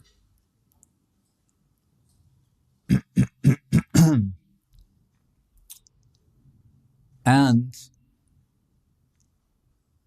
in the Bhagavatam, in the 8th canto, where, like you see at the Suvarnabhumi airport, you know that the statues at the Suvarnabhumi airport in Bangkok, after you clear immigration, shows the Kurma avatar.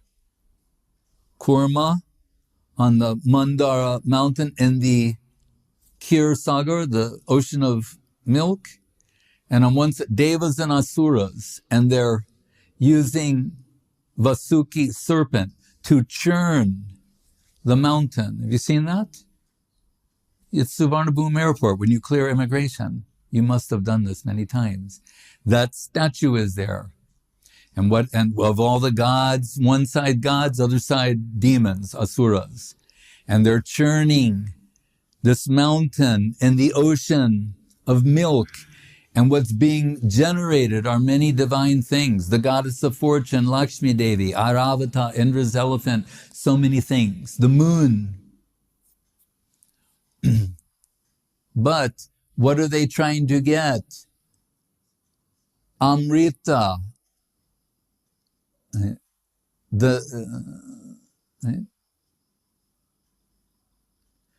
And we know Mohini Murti comes, but this sloka is mentioned again in the summary in the 12th canto of the Bhagavatam, Prishte Brahmyadamanda Mandara Giri Gravagya Kanduyanam Nidralo Kamatakrite, etc.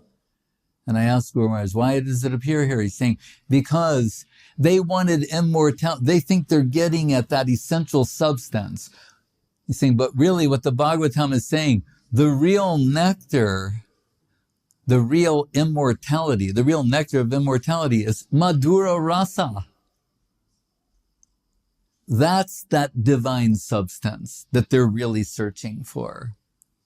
If you refine the concept to its most refined expression, it's Madhura Rasa. That is that substance, like Bhakti Rasamrita Sindhu.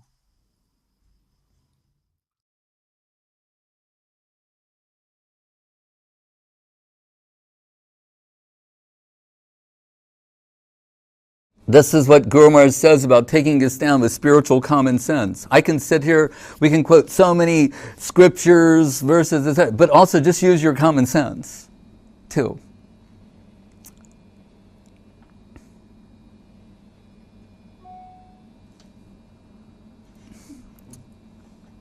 There's another like her as we speak.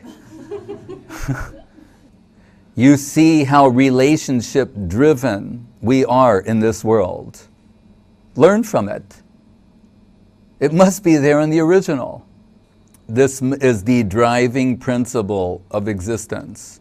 So, to what degree is it accommodated in theistic systems? So, for the most part, religion is there's a male god, and the feminine aspect is underserved, underrepresented, to put it mildly. Right? Then what do people think to compensate for that? Yeah, so we worship the goddess. Just, to go in the other direction. But the only balanced, fully balanced, complete expression of divinity is in Bhagavan, meaning Shakti, Shaktiman, feminine aspect and male aspect, the supreme female and the supreme male.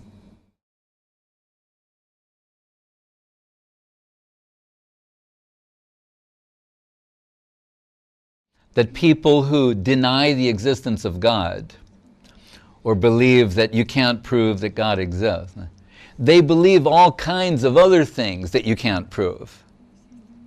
And they don't apply the same sort of analysis to those things. Right. That's why that police officer who was with his superior, and they're visiting the mott, and I mentioned, sometimes every Bengali's got a little guru in them, and they want to show they know Vedanta, or they're philosophical. So they like to get an opportunity to demonstrate it, or that they're up on the latest scientific theory. So we had a little discussion going perhaps about the subjective evolution of consciousness, and the one man says to me, "It's all quarks. Everything's just quarks. Everything's quarks." And I said, "Oh, really?" And I said, "Is your wife a quark?" And he's like, and his boss went, "Ha ha," because he must have to deal with this man like every day. I said, "Ha ha." I said, "Because if your wife is a quark," and because he went, "Yes." I said, "Oh, she'll be very unhappy to hear that." And he was perplexed what to do. So my point and introducing this is, so when there's all this criteria they want to apply to prove or deny the existence of God. But when it comes to things like love, which cannot be proved, they will say that they love their wives, their children, their dog, their school, their university, whatever. And humor is subjective. Someone's laughing, hysterically, and someone else is not cracking a smile. Or they say, "Well, I don't find that funny at all. I find it, insulting." So many things. Is that the subjective aspect.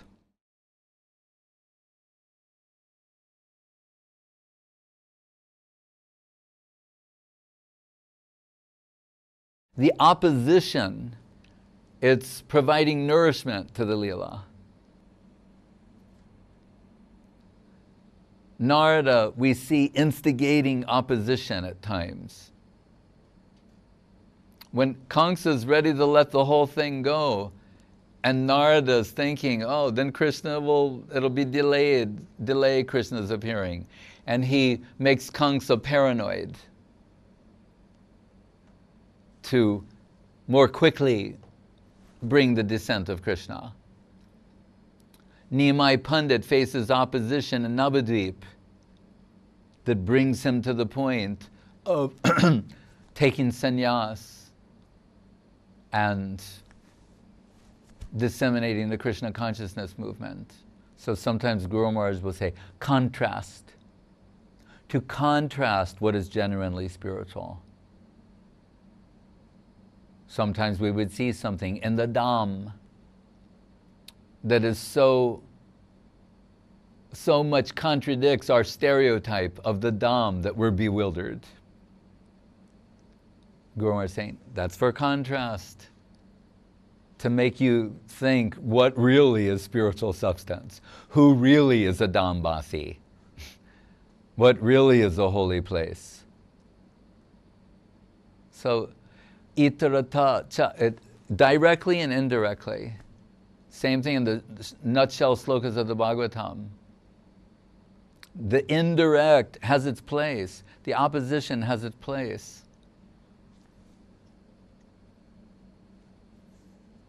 But Shiva is complaining a little bit. Why do I always have to do this type of seva? Mayavadi Basya Shunile Hoy Sarvanash.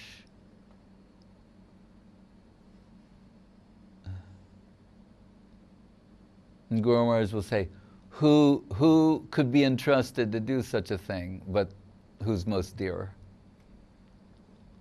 When he was parsing the betrayal of Jesus by Judas, and then Jesus carrying the cross and stops, Veronika's wiping his face, look, Judas is there, and some look transpires between Christ and Judas goes off and hangs himself.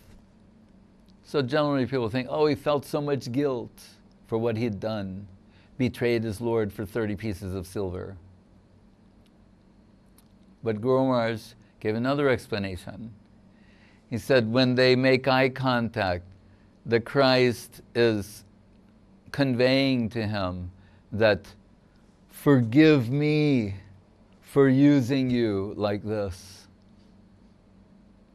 Forgive me for making your name black for all time to come. So out of necessity of Leela. And the conclusion, who could be entrusted with this type of seva but someone very intimate, near, and dear?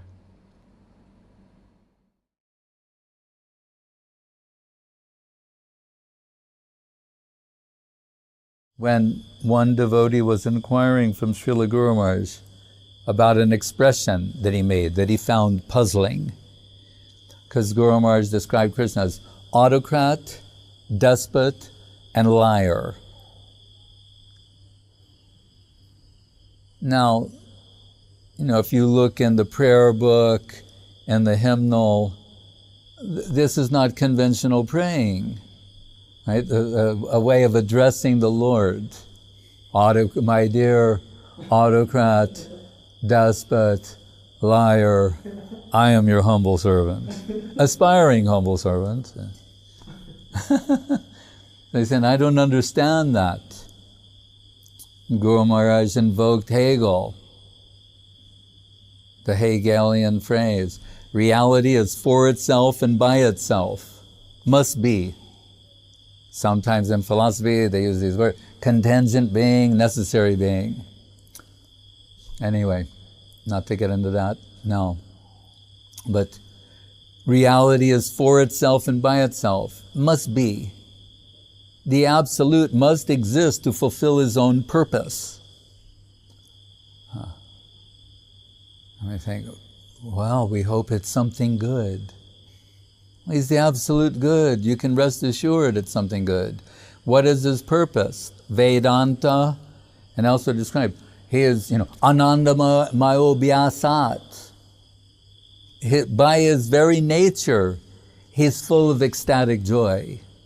It's not that he has to do something to achieve joy or happiness. He is joy and happiness personified to an infinite magnitude.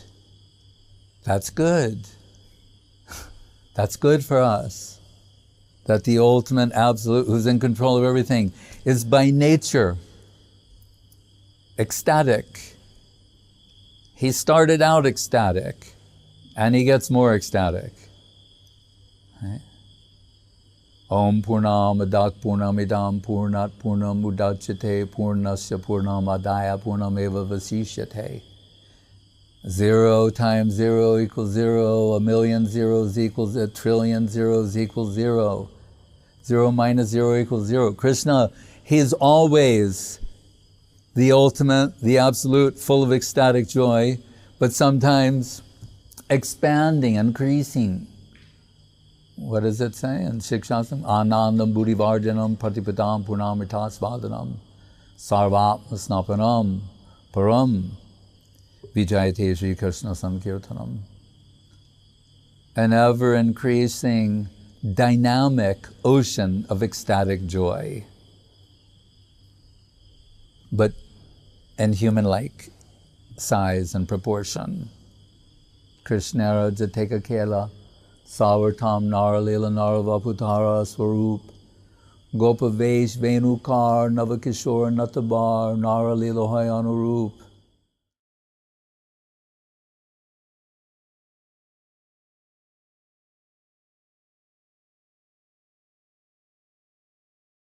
Ma Kali, what is she doing? Indiscriminately killing everyone. We know women can get very angry. No, she's not only killing the demons, she's killing her own people. That's intense. So Mahadev, he lies before her on the ground, and when she steps on his chest, she looks down and she goes, like, oops. And then she stops.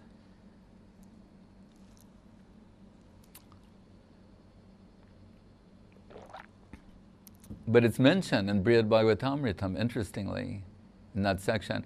Narada and Shiva, Narada's praising Shiva, Shiva's deflecting all the praise. And saying, what a bad person he is. Devotees are extraordinary. Vaishnavanam yata shambhu.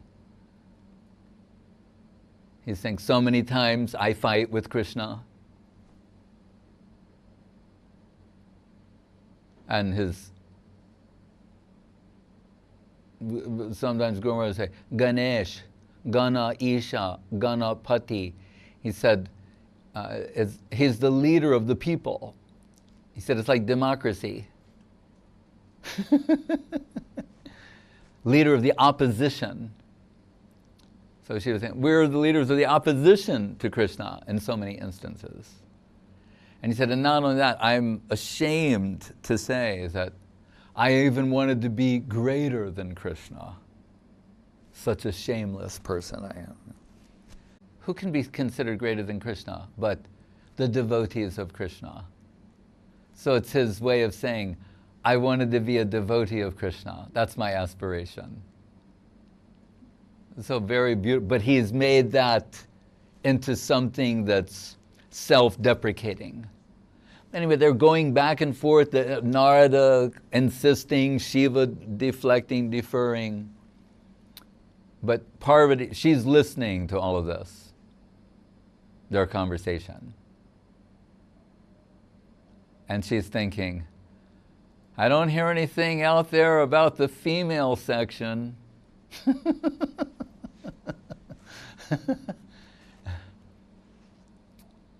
And then she begins to speak, and it's very beautiful. And there Sanatana Goswami says, actually, she can give bhakti, she can give devotion, she can liberate, she can do everything. Chayeva yasya bhuvanani bibarti durga. It's a shadow of Hladini Shakti. Their shadow representation of Radharani and Brajagopis. Saraswati Thakur says Durga Devi is a Brajagopi in Go Loka. So, of course, it's rare, but they can. It's by the grace of the devotees that Krishna conception is extended.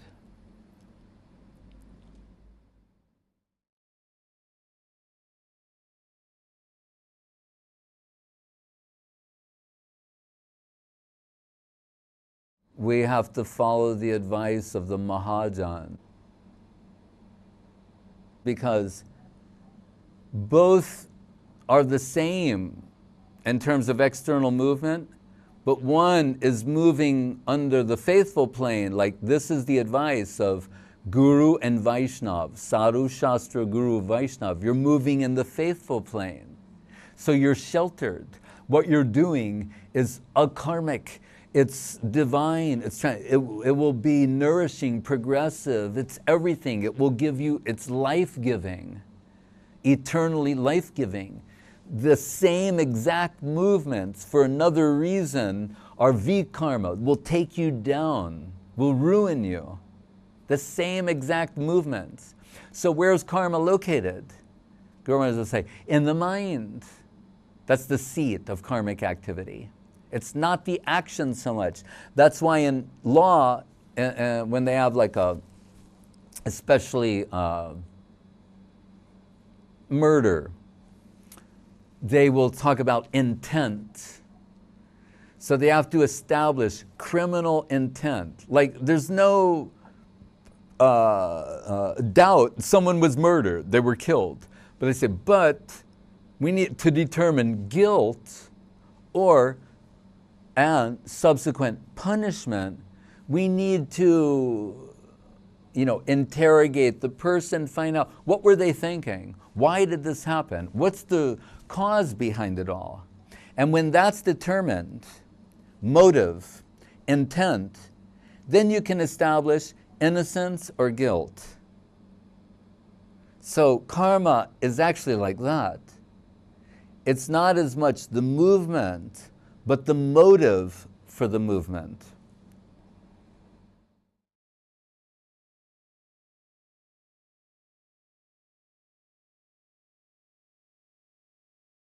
Right. Then, Shrama eva hi kevalam, as Prabhupada would like to say, then your life is a useless waste of time. Then all you're doing is accumulating karma and suffering or enjoying the reactions of karma. You're on the Ferris wheel. By accumulated sukriti, pious merit, you're going to a higher position, heavenly planets, exhausting all your enjoyment credits, gradually descending into lower species, going up again, over and over again. Brahma bhuvana loka, punar arvatunojana, mamupecha, punar janma. I get the last line. Punar janma navidita? No. Anyway, it's mentioned in the Gita by Krishna to Arjuna. He's saying, even Brahma on Brahmaloka, it says in the Bhagavatam, avirinchada mangalam. Virinchi means Brahma, amangal. There's a certain amount of inauspiciousness in his position. It's given as an example of Karma Misra Bhakti in the Brihad Bhagavatamritam sequence. So sometimes it's even said the first birth is as Brahma, then descending from there. Say, how is that possible? How is it possible for Indra, the king of heaven, to become a pig? Right? When in New Age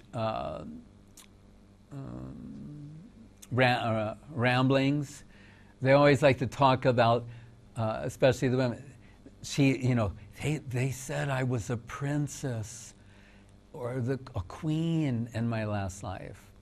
So everyone can read that sounds really romantic. You were once a queen or a king or a princess. But they never tell you, you were once, in the body of a stool-eating pig, because that won't sell the same amount of books or tarot cards, right? But Indra, how embarrassing for the king of heaven to be devolve into the body of a pig, and with all the trappings and surroundings of pig life, with a pig wife, little piglets. And Brahma and the other gods, they're very embarrassed to see one of their own, executive officer Jiva, to descend to such a abominable position. So they're trying to, who is maybe Narad, I forget whom, trying to bring him to his senses. And he's guarding his pig wife and piglets and his pigsty. I mean, he worked for this. You know, he built that sty. And so one by one, they start throwing the piglets into the pond and drowning them. And he and his wife are thinking, what kind of a cruel man is this? And each piglet that dies, they resume their position as a devata in heaven. And they're all watching this on a big screen in heaven, the equivalent of a big screen. You know? And Indra, finally it's just him and his wife. Then they kill his wife. Then finally his pig body is given up. And then he resumes his position in heaven, Indra. And he can see the replay on the big screen of what happened. And they're saying to him, would you like to go back to that? No! Now he's come to his senses, his higher self is kicked in, and he can understand how he degraded. It's with experience, by practical experience, we know that it's difficult to improve, to upgrade, but you can become degraded in 15 minutes. It's amazing how quickly degradation sets in. As one of the great writers, perhaps Hemingway, in a description said of someone, at first things started to fall apart gradually, then all at once. So, a satsanga tyagi Vaishnavachar, one of the first symptoms of the serious pursuit of Vaishnavism in earnest is a satsanga tyag, to give up bad association, mundane association, or those who are addicted, associating with those who are addicted to the mundane.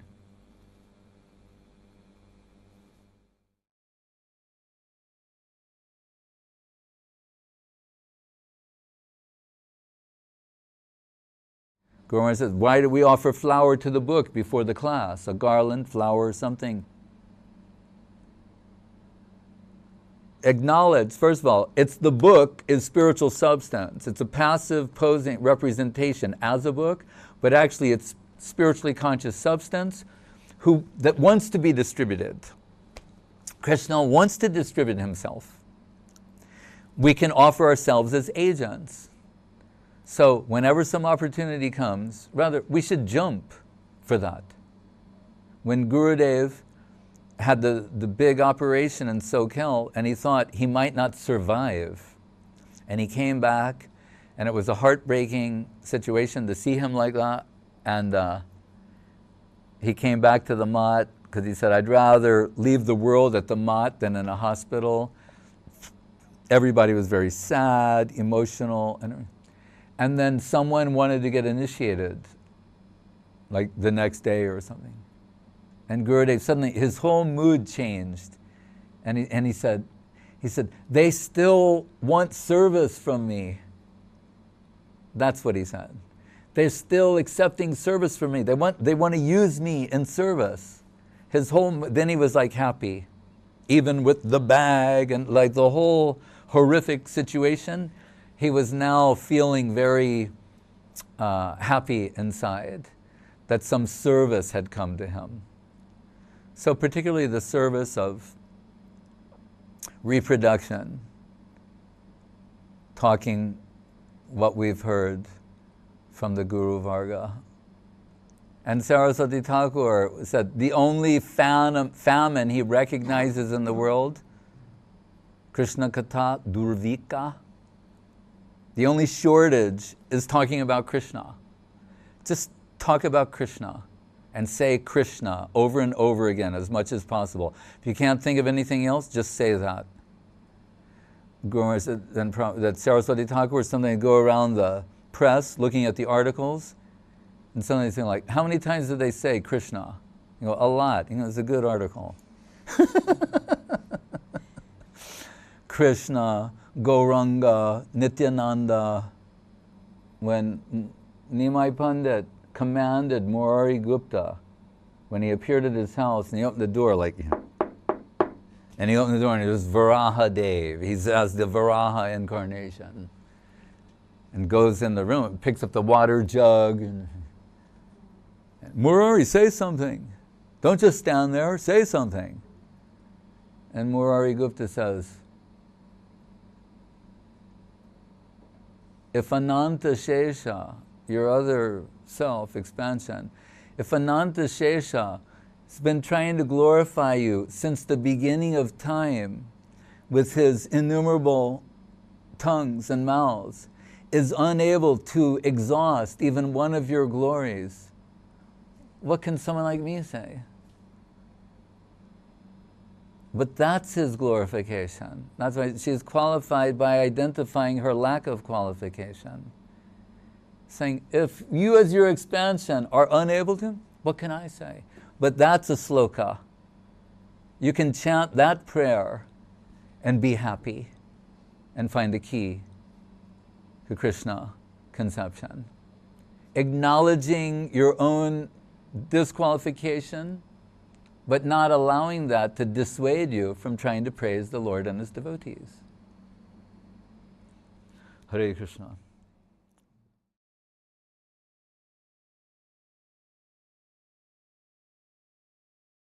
Modest, natural growth is the advice of Srila Guru Maharaj.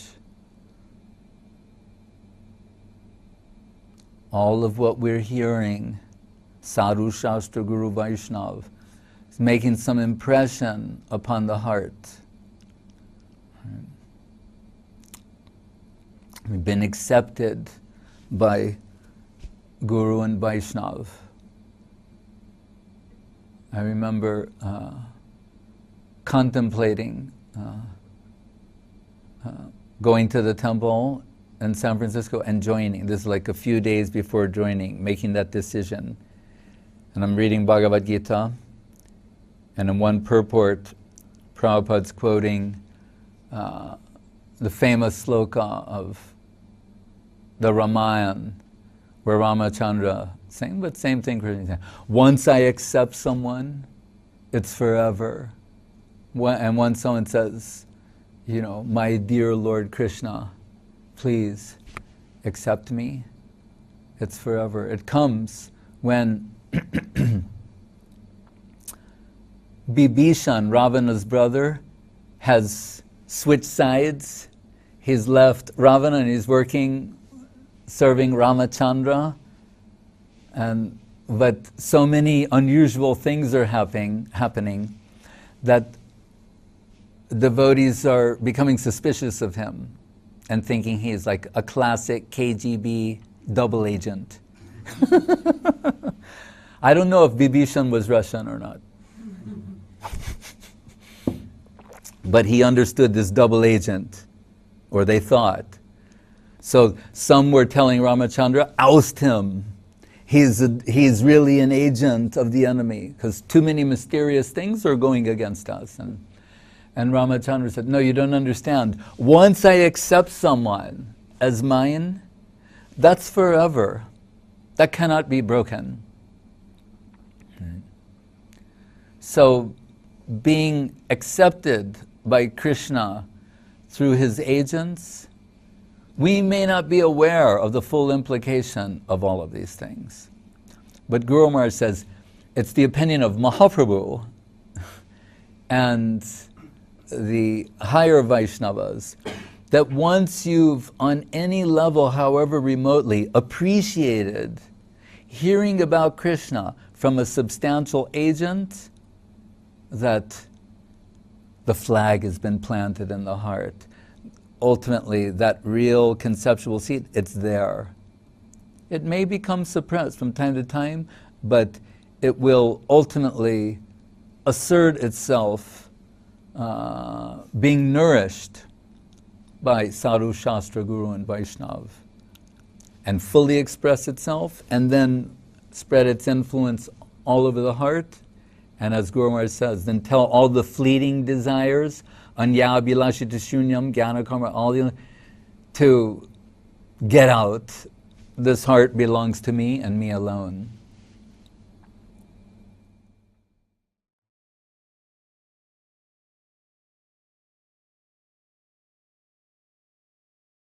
Rukmini, factoring in Leela, she has not met Krishna. When on the eve of her Swayambara ceremony means, unlike the arranged marriage, well, it's a type of, I guess you can say, but the conventional arranged marriage that we associate with India, a Swayambara was like a competition for very aristocratic girls, princesses. So many valiant men would come and, vie for her hand. There would be some extraordinary feat that you had to achieve that would demonstrate, prowess, virility, intelligence, all that. On the eve of her Swayambara, knowing that she's likely to be betrothed to someone who is the antithesis of Krishna consciousness, right?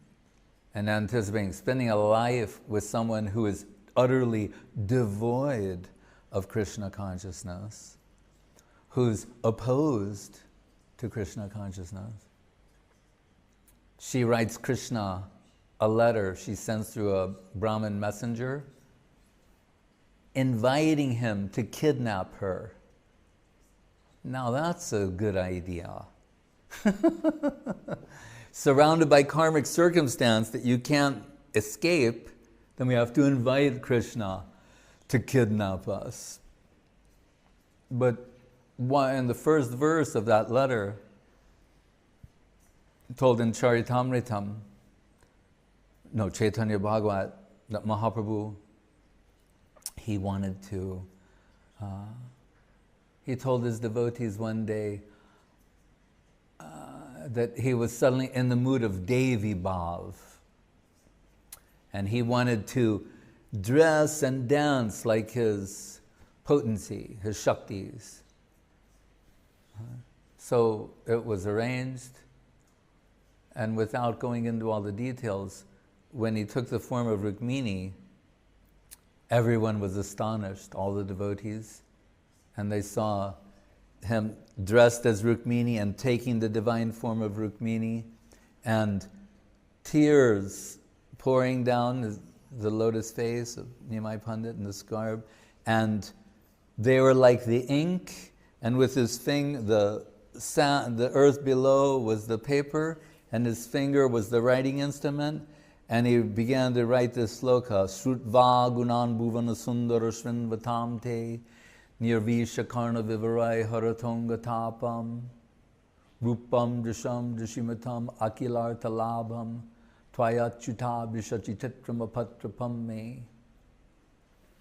Where Rukmini says, hearing about you, Shrutva gunan bhuvana sundar, I can understand you're the most beautiful thing in the world. That impression has come to my heart just by hearing Srinvatamte. And now I understand why there's such a thing as hearing. This is very beautiful. Now I understand why we have ears and we can hear. It's not just to talk to other people and communicate base necessities. Really, The reason we have hearing is so that we can hear about you. How beautiful you are, how wonderful your activities are, how sweet is your holy name, how sweet is the sound of your flute. That's why we have hearing. This from a princess, not any ordinary princess. Right? And this, we might think it's an extreme position, and perhaps it is, but it's real. This is reality. This is why we have the oral sense capacity. Really, truly, it's not just something devotees say. Shrudvaganan bhuvana sundarashan batam te nirvisha karna vivarai haratonga tapam rupam drisham drishimatam akilartalabam tvayachyuta vishati patram apatrapam me. So she's saying, so now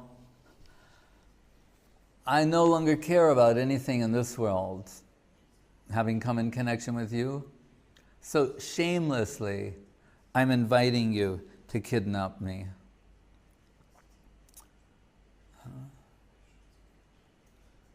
That's Rukmini, the principal Dwaraka queen. But in this world, we have to live. There's so many things that we have to do.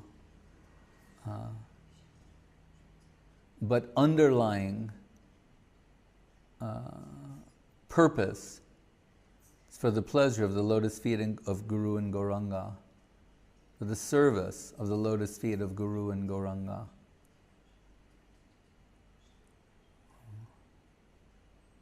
And we may find ourselves in many situations, circumstances, awkward situations. Still, there can be an undercurrent, deep in the heart's core, divine remembrance.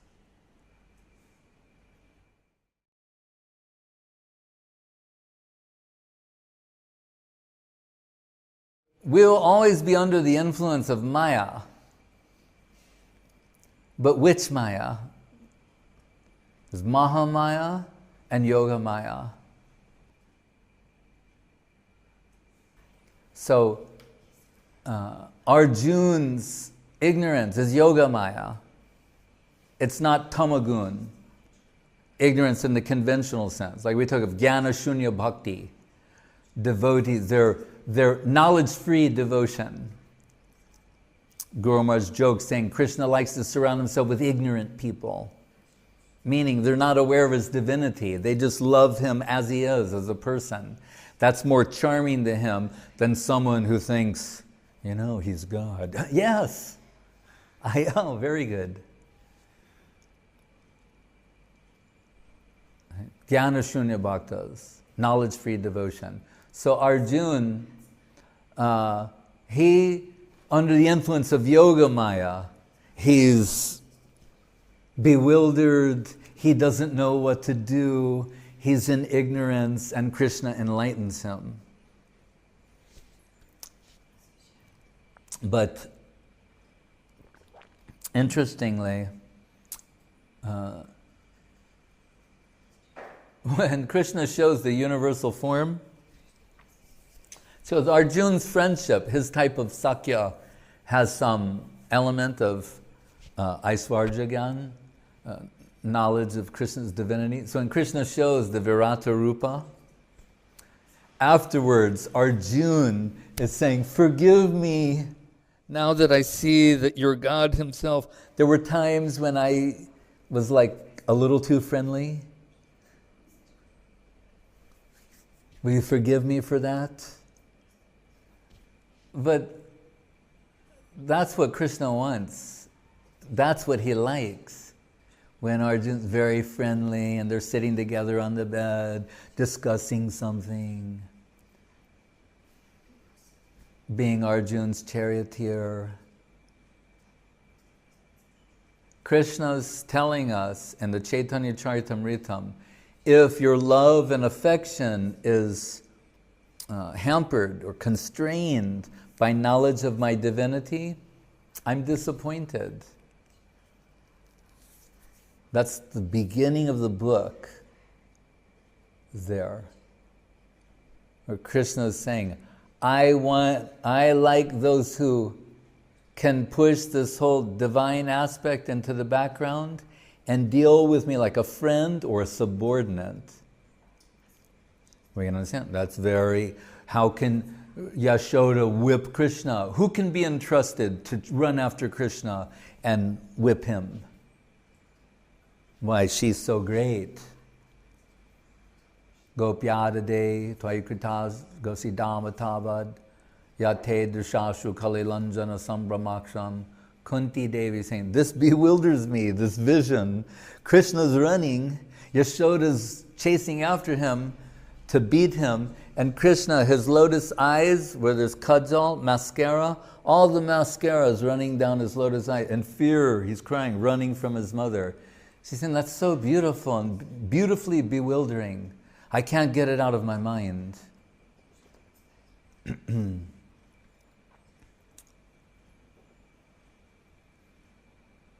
By hearing these things, we'll all become properly adjusted.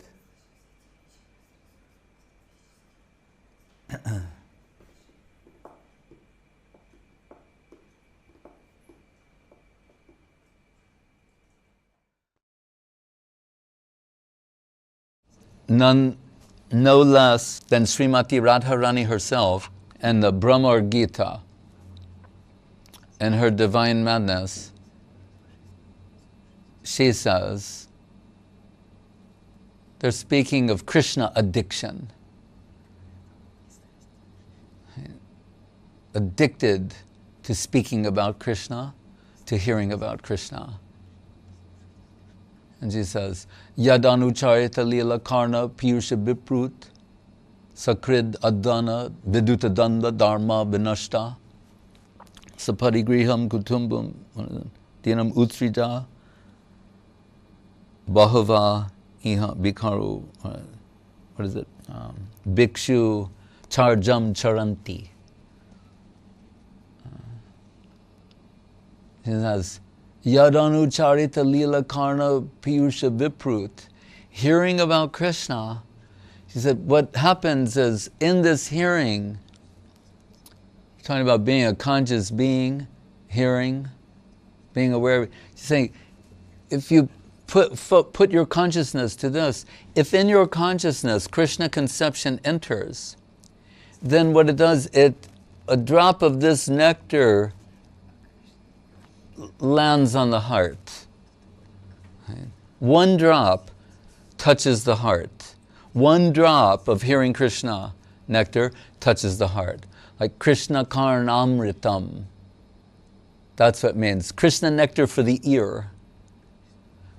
One drop touches the heart, and she's saying, then it dissolves everything. One drop, it dissolves all attachment. Viduta dvandva dharma vinashta. Finished. All attachment will be finished by one drop of hearing about Krishna. And Guru Maharaj told the example of when they sometimes, for safes, the thieves, when they want to open a safe, you can try with the combination, this way, that way, but they would take this type of like a drop of some kind of acid or something, they put that and it burns a hole through the metal and then everything opens. He's saying something like that. Right? One drop of this substance is so powerful, will finish with all illusion and all attachment, worldly attachments, etc.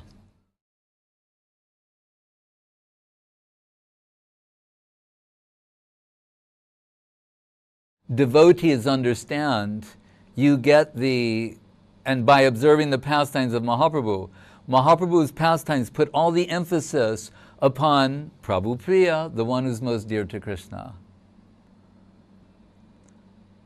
Jari Gaurana hoita tabiki hoita kamoni daritam dehe radhar mahima prema rasasima jagata janata ke. In fact, here Vasudev Ghosh is saying, this is why Mahaprabhu came down. Well, I thought he came to give Krishna prem. Well, where does Krishna prem come from? Right? You say, oh, from Krishna. Yes, but who? Krishna is not the receptacle of Krishna Prem. He's the object of Krishna Prem. He's not the one possessing the Prem for Krishna until he embraces the position of Srimati Radharani. And once experiencing that, then he wants to share that with everyone. So it's saying Radhar Mahima. He descended to broadcast the glories of Radharani in the world. And Prema Rasasimha, the limits of Krishna Prem. That's why Mahaprabhu is descended. So, Swabhaktebhya Sudham Nijabhajanam Mudram Upadishan. Rupa Goswami says in the Chaitanyastakam, Sada Pasya Sriman Dritamanujakai Pranayitam Bahadbi Givane Girisha Parameshta Pabrittibi. How this is so extraordinary. Brahma and Shiva are disguised as human beings, as are other gods and goddesses, to come and have a glimpse of how beautiful Krishna looks when he's under the influence of the heart and halo of Srimati Radharani. When Krishna has been converted into a devotee. As Guru Maharaj identifies the concept of Gaur Gadadhar as the Acharya Leela of Radha and Krishna. But still the point is there, that Krishna, as he's become a devotee, right, and celebrating devotion, so her servitors, they always want to promote her. She, being of a particular nature, is always trying to promote her servitors, to bring them in closer connection with Krishna. But they know, as the name indicated by Srila Saraswati Thakur, Sri Barshabhanavi Devi Dayita, right, who's so dear to Barshabhanavi Devi, means Srimati Radharani. They're exclusively promoting her. And not out of some just sense of obligation or loyalty. You could say underneath it all, there's a strategy too, identified by Srila Guru Maharaj as the incomparable quality of Krishna conception and connection that comes through her. It's incomparable. Right? Mahabhav Swarupini Radha Thakurani.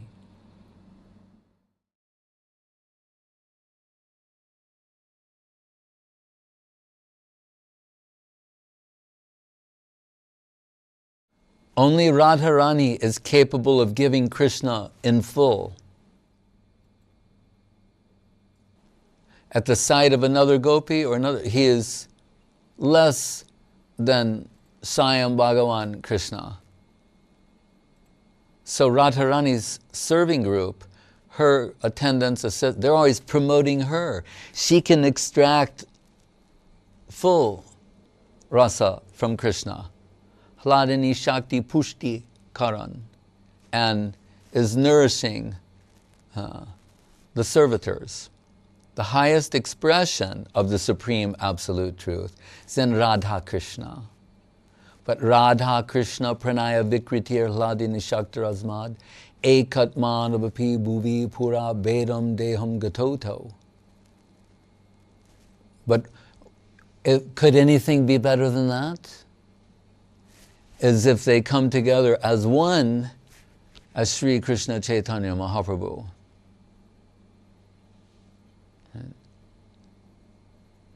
Achintya Guna Swarupa Shyamasundar Krishna, it is 64 qualities given by Rupa Goswami, and the 25 prominent qualities of Srimati Radharani, and Koti Kami Murchitangvi Rupa Rasa Rangaram Premadama Deva Meva Nome Gaura Sundaram. As we're told, 10 Kandarpa Koti Kamaniya Vishesha Shobham, 10 million cupids personified as one, hint at the beauty, charm, and sweetness of the inconceivably beautiful form of Krishna, Koti Kami Murchi Tangri Rupa Rasa Rangaram. Guru Maharaj says, 10 million cupids faint to see the beauty of Gauranga Mahaprabhu. How perfect is that? So Guru Maharaj concludes in the Prema Dhamma Deva Stotram, Atma, what is it? Atma Lila Savasiddha Purna Sokya Lakshanam. The Purna Shok Lakshanam, the ultimate reality should be understood, in his words, he said, to be dancing.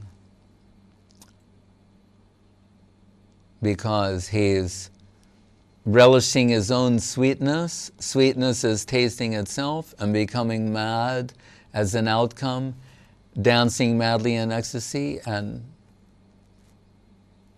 chanting his own holy name. Because he's totally satisfied to the extent of its ecstatic, overflowing in ecstatic dance and song.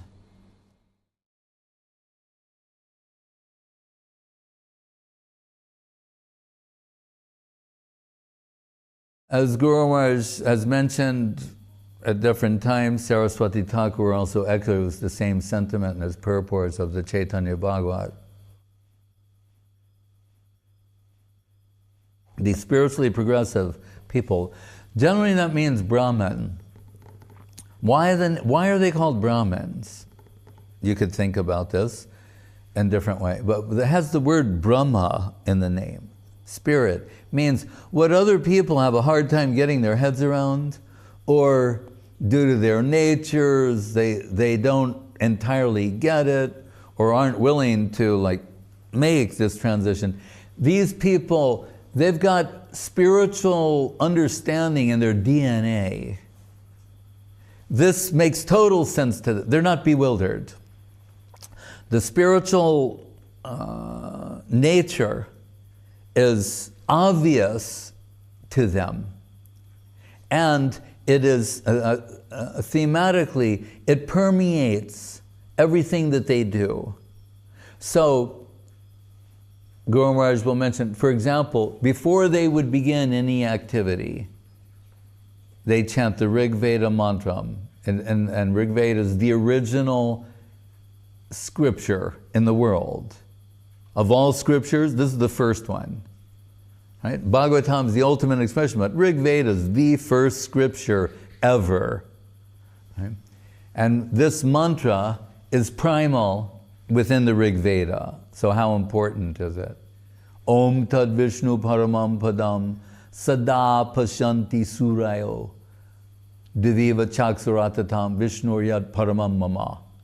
And it's saying, the lotus feet of the Lord, Vishnu, Krishna, by extension Vishnu, said, are like the sun in the sky.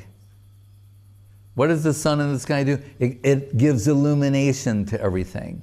They're saying the lotus feet of the Lord, the remembrance of the lotus feet of the Lord, they give illumination to anything and everything that we might do. So before we begin any activity, we wanted to proceed along those lines. You know, in other words, may the lotus feet of the Lord illumine our way, the way that we shall proceed.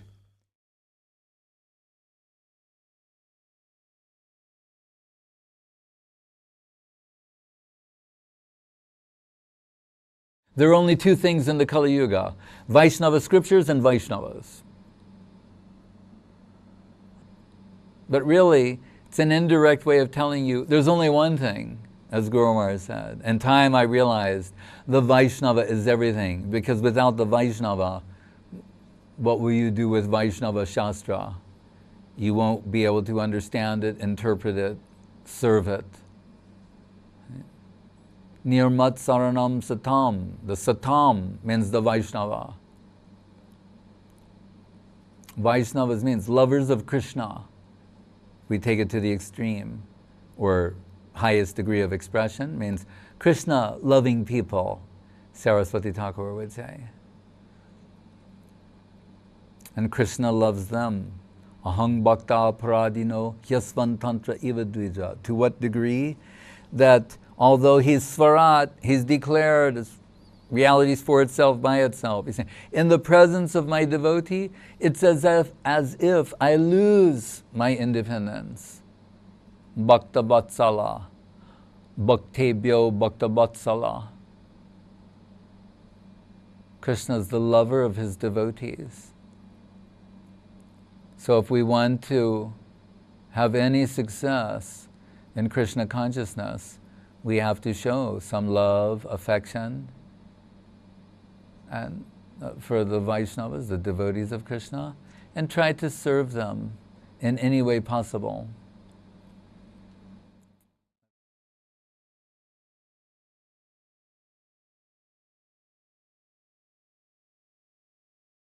Creation is a secondary function performed by a part of a part of a part of his expansion with his eyes half closed.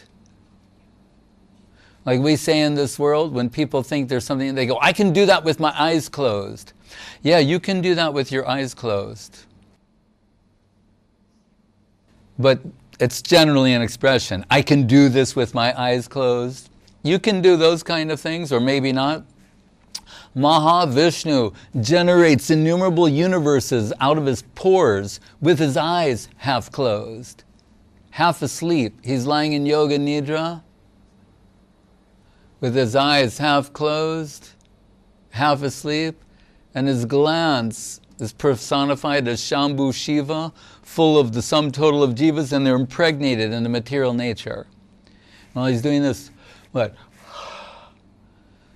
So in his outward going breath, 150 trillion years, innumerable universes appear. He can do it with his eyes closed, while Krishna is playing with the gopas and gopis in Vrindavan. That's beauty over power. There are many examples of beauty over power. Krishna over Ramachandra, Krishna over Vishnu. The ultimate conception of the ultimate reality is beauty. And as Guru Maharaj says there, beauty is the ultimate controlling principle. So the Mahavishnu steals that Brahman's boy. Why? We find out in the Bhagavatam. He wants to see Krishna, the beauty of Krishna. How to get Krishna to come? He stole the boy and he's keeping him there. You think such a cruel thing to do? And Krishna and Arjuna go through all the layers of the universe, and then I just wanted to see your beauty, my Lord. Should we think Vishnu is not beautiful? Inconceivably beautiful? But what was the sloka of the day? Sarvad Bhuta Chamatkara Lilakala Lavaradi Atulya Madhura Prema Mandita Priyamandala Tri Jagan Manasa Karshi Murali Kalaku Jita. Kujita. And it sounds very beautiful. Murali, Krishna's flute. Murali Kalaku Jita. Tri Jagan Manasa Karshi Murali Kalaku Jita. Vish Mapita, what is it? Asaman Ordva Rupa Sri. Asaman no one equals his beauty. Not Vishnu, not Rama, not Dwarka Krishna. Dwarka Krishna sees a picture and says, it was so beautiful when I was younger in Vrindavan. Like in this world. And someone says, oh. I told my cousin, who's my age, she told my mom, I won't say her age because somehow over the years there's like 10 years separating us, even though we were born in the same year. Anyway, she said to my mother, looking at, and my mom is 93, she doesn't mind me saying that. But so my cousin said to her, Aunt Rose, let's look at some pictures when we used to look good. When we used to be beautiful. So Krishna also has a version of that. We say, oh, I was so beautiful in Vrindavan. Now these days, maybe put on a little weight in Dwarka. It's hard to say. But, or he sees his own beauty and a jeweled column and says, who is so beautiful that now I'm starting to feel the same feelings as Radhika. So even Krishna is enamored by his own beauty. Asamanordva Rupa Sri. The Rupa. Rupa means form and Rupa means beauty. Rupa Sri. Sri Rupa.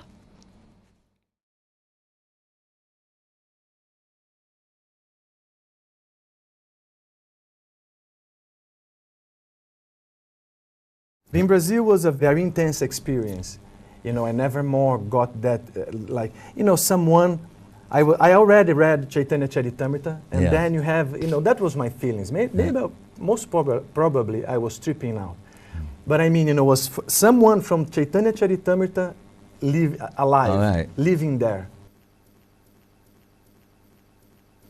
Srila Gurudev. Yes, right. Someone from is coming from Chaitanya Charitamrita and manifesting. That type of personality has stepped out of the pages in your life. And living there, the ashram, and doing his lila, whatever. It's true. Yeah. It is true. It works. And everybody had some feelings, extraordinary feelings. Right.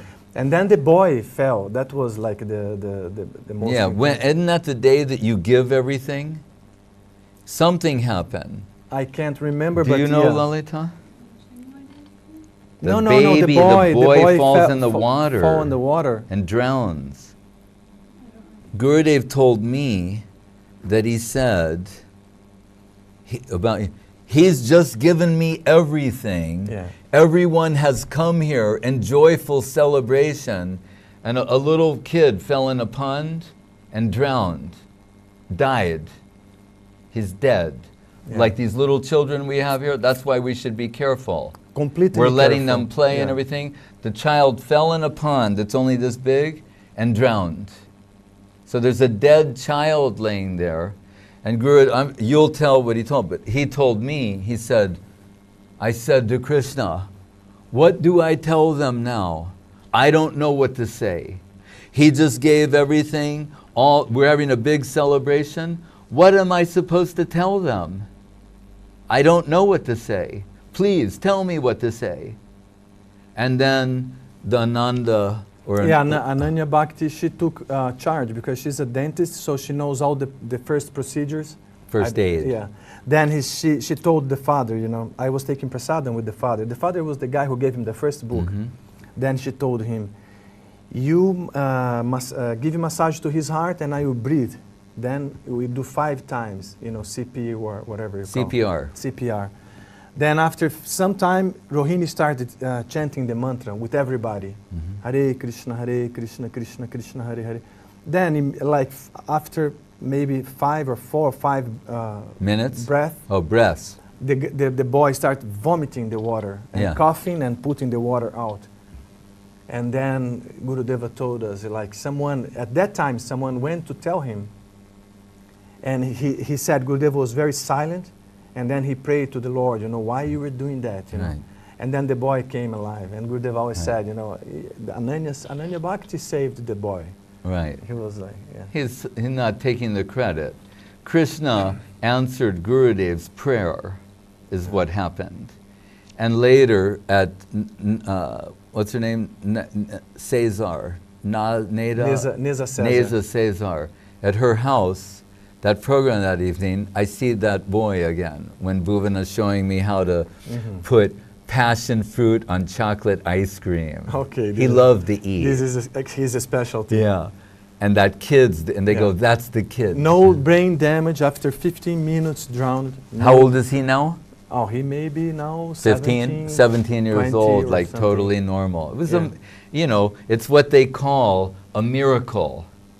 But the miracle was Gurudev not just going, oh my Lord, not like that, saying, what's wrong with you? Krishna, what's wrong with you? He just gave everything. We're having a big celebration. What am I supposed to tell them now? You tell me.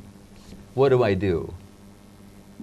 Devotee can express that kind of anger, loving anger, that Krishna likes that his devotee can say something like that. And then Krishna says, all right, Balaram says, so he goes, when they're all lying fainted on the banks of the Jamuna, he goes, these are not Ayodhya monkeys. These are not Vaikuntha people. These are your beloved devotees in Vrindavan. Stop this play. You're breaking their hearts. And then Krishna like, all right. And Vishwanath says, why does he do these things? Because he's Bhavagrahi Janardhan. He's a bhav eater. And he knows there's like what's regularly going on in your heart, that taste, it's also nice. But if he puts you in great difficulty, the heart will go to its deepest place and make an offering from there that he can't refuse. That's why he does it. He's addicted to heart. Hare Krishna.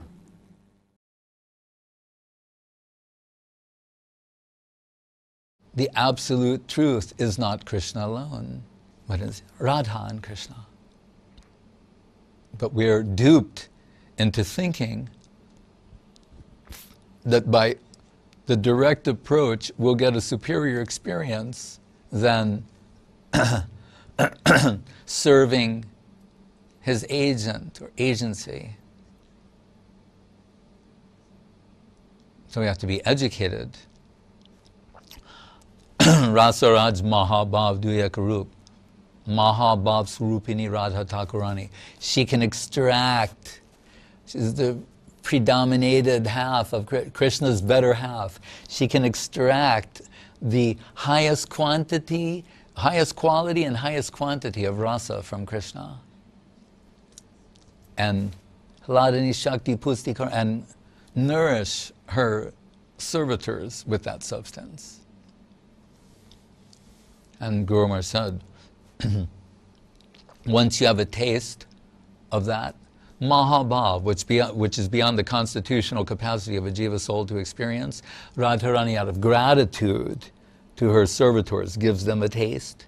He said, once you've had a taste of that, what to speak of all other taste, all other rasas become tasteless.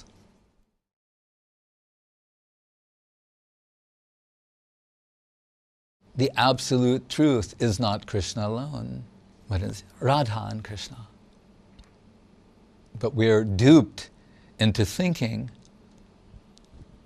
that by the direct approach we'll get a superior experience than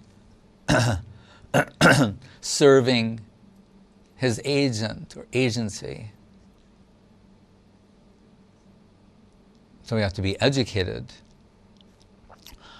Rasaraj Mahabhav Duyakarup, Mahabhav Surupini Radha Thakurani. She can extract, she's the predominated half of Krishna's better half. She can extract the highest quantity, highest quality and highest quantity of rasa from Krishna.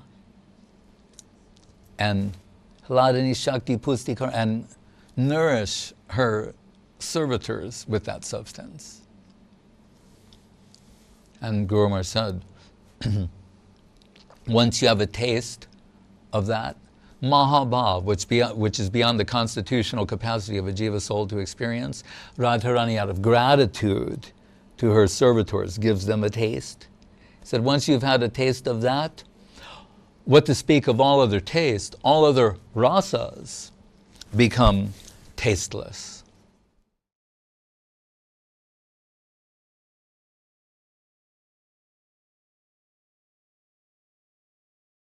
Simple-hearted devotee, they can race to the jump to the conclusion instantly, the leap of faith.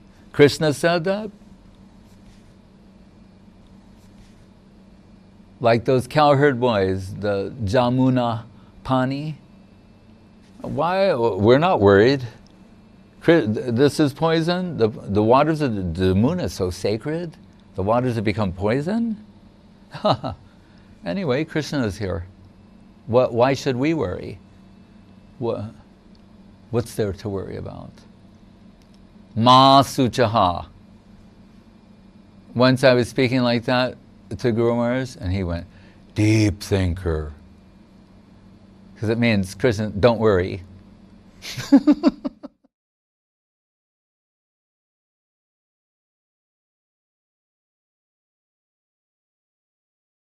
Srila Prabhupada, he says in one of his purports in the Bhagavad Gita, when one realizes that materialistic existence is a constant source of perplexity at every step, it behooves such a person to approach a spiritual master.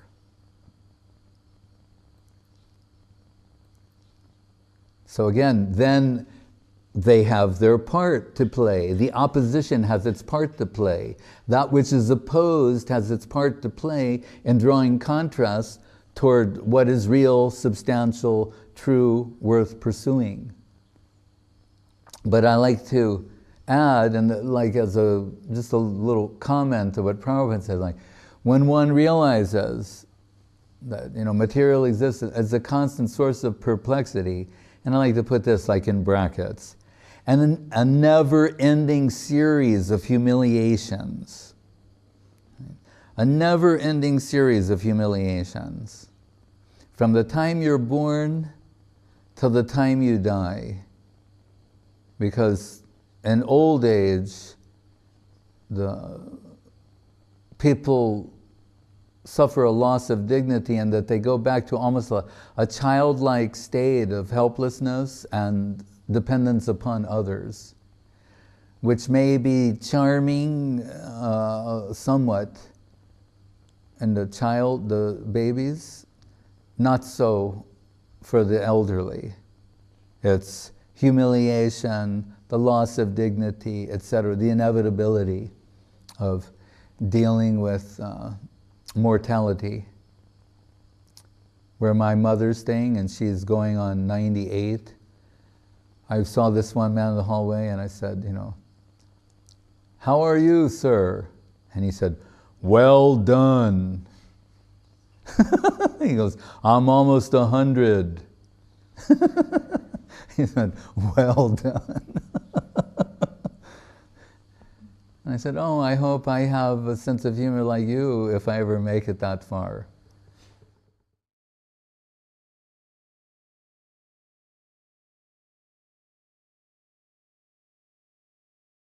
At the universities, at least in America, I don't know about the rest of the world, you have these clubs, like sorority, fraternity, but then you have just some like out-and-out weird clubs, especially in California, or secret clubs. So there's this one group, when they graduate, on that day after the ceremony and everything, they go around Berkeley, California. Its nickname is Berserkly. Some unusual folks in there.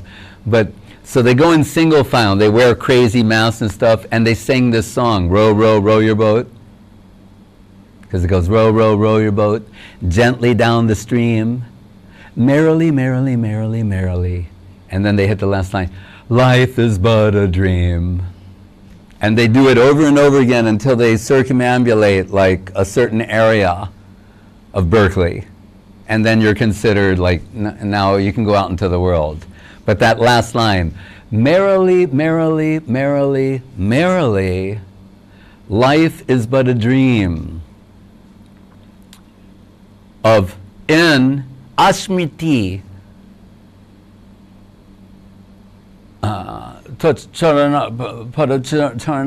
Vinde, and forgetfulness of the lotus feet of Krishna and service to the lotus feet of Krishna. That's the eternal position of Jiva. But on account of atomic magnitude, it can be overwhelmed by the deluding potency. Right?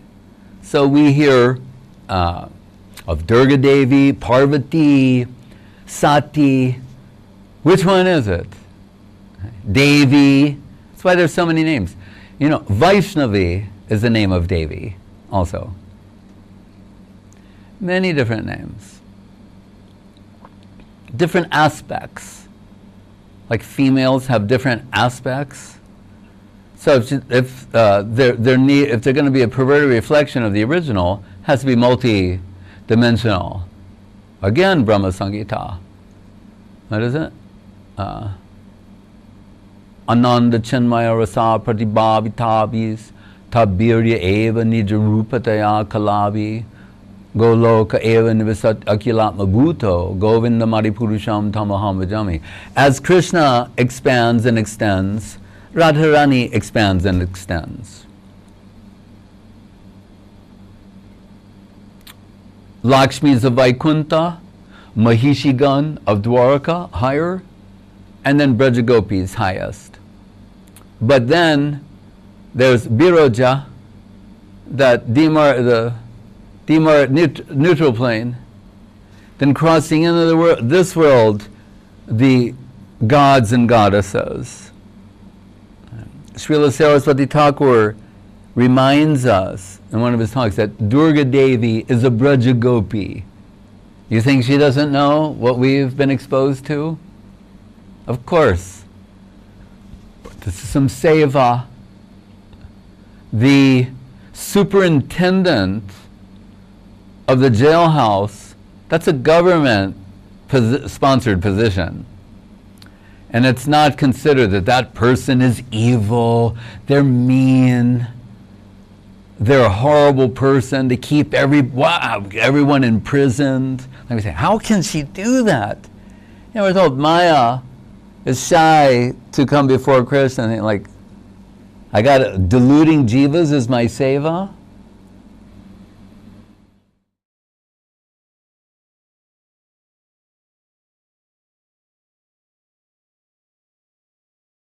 Shankaracharya, he's such a brahmachari sannyasi, he has no idea about the male-female relationship, but he can understand it's in Vedic literature, hinted at, indicated, and he wants to understand what is Madhura Rasa, but he doesn't get it by personal experience. He can't project what that means. So, one king is dying nearby, and he enters the body of that king. So through his queens, he can understand what this is. But he's also heard the power, this is the greatest illusion of Krishna, as told in Bhagavatam and other places. So he tells them, in the event that I can't come out of it, this mohamud, I wrote this stotram, you kneel, because his body's lying there, he's saying, you kneel down next to my body, because he's like in a trance and his soul's entering the other body, etc. And you start chanting these slokas in my ear, and that will smash the illusion and save me. And that's what they do, and Gurudev liked those slokas, especially this Dina Jamino sloka that was on his veranda in Calcutta, and he would look at it all the time and quote it. It's about life passing by, wasting time. Like Gurudev liked to tell the story of the Lal Babu, the millionaire who's marketing one day, and it's toward the end of the day, and he's getting very picky about his mangoes or fruits, whatever it is he's selecting, and the shopkeeper says, Lal Babu, it's late. Look, sun's going down, sun is setting, it's getting late, I want to go home, it's the end of the day, hurry up, make your mind up, choose. That's what he's saying. But then Guru said, like a thunderbolt, it hits the heart of Lal Babu, what we call it, Vartma Pradarshak, Prata Pradarshak Guru, some divine current flowing through them, and he's thinking, it's Guru, it's Krishna telling me, the sun's going down, your time is running out. You're wasting your time thinking about all these choices that lie before you. when you don't realize death is coming knocking at your door soon. So make your choice now. And he gets the inspiration to give up the world and dedicate himself exclusively. It's a sloka like that, and Gurudev liked that, and it was right in front of him. That's where he put it.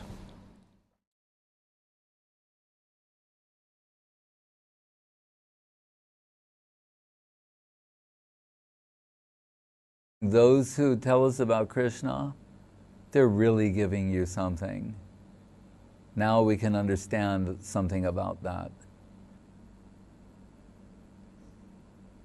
Who brings you the news about Krishna? There's no more better messenger in the world, a greater philanthropist. There's nothing better you can do for somebody other than introduce them to Krishna. Agreed? Show of hands. Right. There, we're having these programs. At this devotee, we're staying like in his sister's room or something, and she's kind of like going along with everything, but she sees night after night, we're talking about Krishna, Mahaprabhu, this, that, and she was saying like, why don't you, if you really want to help people, why don't you like go outside and distribute some food or something? But every night you sit here like talking about Krishna. So I could understand, she didn't understand the value of Harikatha, that it's, you know, Tavakatamitam Tapta, life-giving, life-saving nectar. Just to eat some more food and go on with the death march in the land of mortality is not a glorious activity.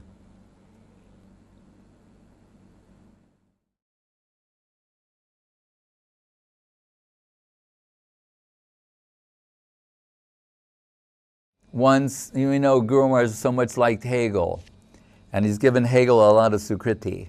Reality is for itself and by itself, determination, self-determination, die to live, so many things. But he once wrote me in a letter, he said, but what Hegel cannot accommodate is lila. He thinks everything, it needs a cause to advance it to the next position, to the next. So, but he can't understand the concept of lila and pastimes. It may be in the love affairs of Radha and Krishna, what is called man, loving anger, for no reason.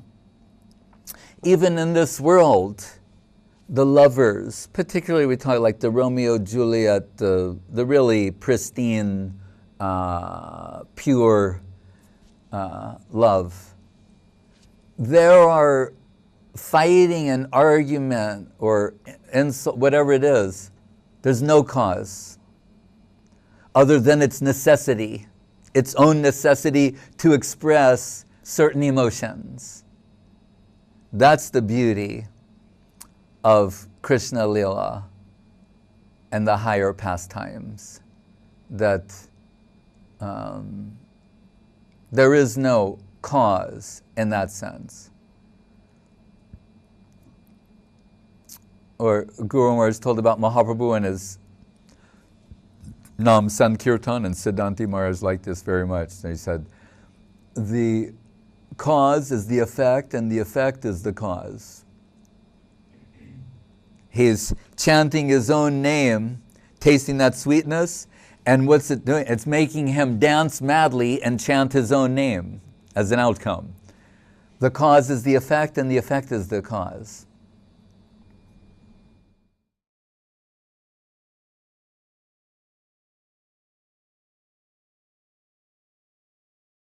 So we want to get to the point where the person, the gamer, is the movie. Not that you're just first-person shooter where you're in it, you're in this movie. And we know there are movies like that too. Everyone could make a list now of what they've seen. But to give all of this some credence is what I mean to say. When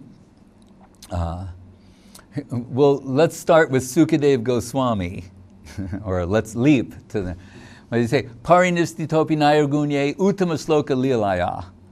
He's saying, I wasn't watching any movies. Right? I'd never seen any movies. I was in the Nirguna plane. Remember, he was liberated in the womb of his mother, and also rather large, right? Not just a little baby, he was came out fully developed, liberated. So this is why he's the speaker of the Bhagavatam. He was never under the influence of the mundane. But still, Nirgun, I mean, he's on the outskirts of the Vaikuntha world. Nirguna dive deep into reality. So what does he say? Uttama shloka lilaya grihita cheta rajar se akyanam yadaditavan. But then, the Uttama Sloka Lila, I heard the poetic descriptions of Krishna. That means divine imagery, Dibya Chaksu, divine vision, deeper vision was awakened. Because there's generic divine vision too. But deep, I like to quote Yeats, because he said, in the deep heart's core, and the Spanish word corazón, for heart and core, I like that because it's talking about the core, because say everything has gradation according to Guru Maharaj, so even the heart, the outskirts of the heart, going deeper, then the deep heart's core. So what does Sukadev say? When I heard these descriptions of Krishna, he was flooded with real-time divine imagery, right? Divine, not just images, but images of reality, reality images, live streaming reality images. And he said, which surrounded, enveloped my consciousness and carried me away to a domain that I didn't know existed previously.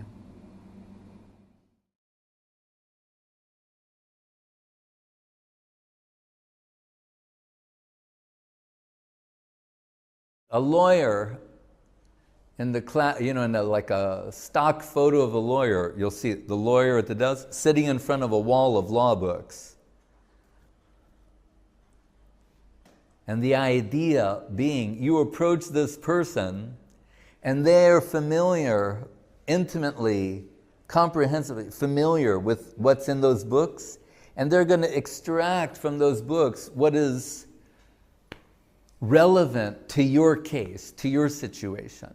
And you say, so the revealed truth is like that wall of book, all these scriptures. So the saints are like living scriptures.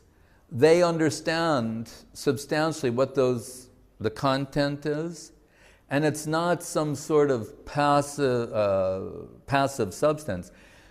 It's a passive posing of a book, but there's spiritually conscious substance within the pages of these books. So we want a living interpretation through a living agent that's relevant to our life, the life we're living. Living truth through a living agent that's relevant to the life you're living. That we want. That is what we need.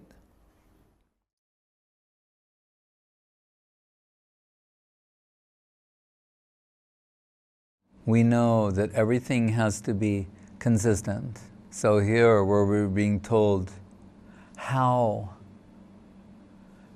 to make our approach. Chakrabarti Thakur is saying the method invented by the Braja Gopis, there's no superior way to worship the Lord. Aradhya Bhagavan Brajesha Tanaya.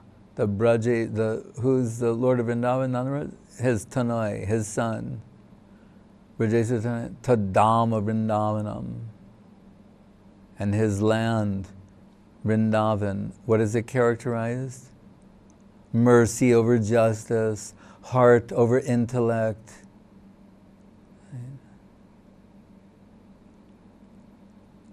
Where love and affection reign supreme. So he can only be captured by love and affection. He's not impressed with any display of intellect, mental prowess, miracles, yogic siddhis, any such thing. but heart, the power of love and affection. Sometimes Guru Maharaj says, the greatest thing ever invented, aspired to. What is admittedly driving everyone in this world, searching for love, sweetness, affection. It's the goal, the target of everyone.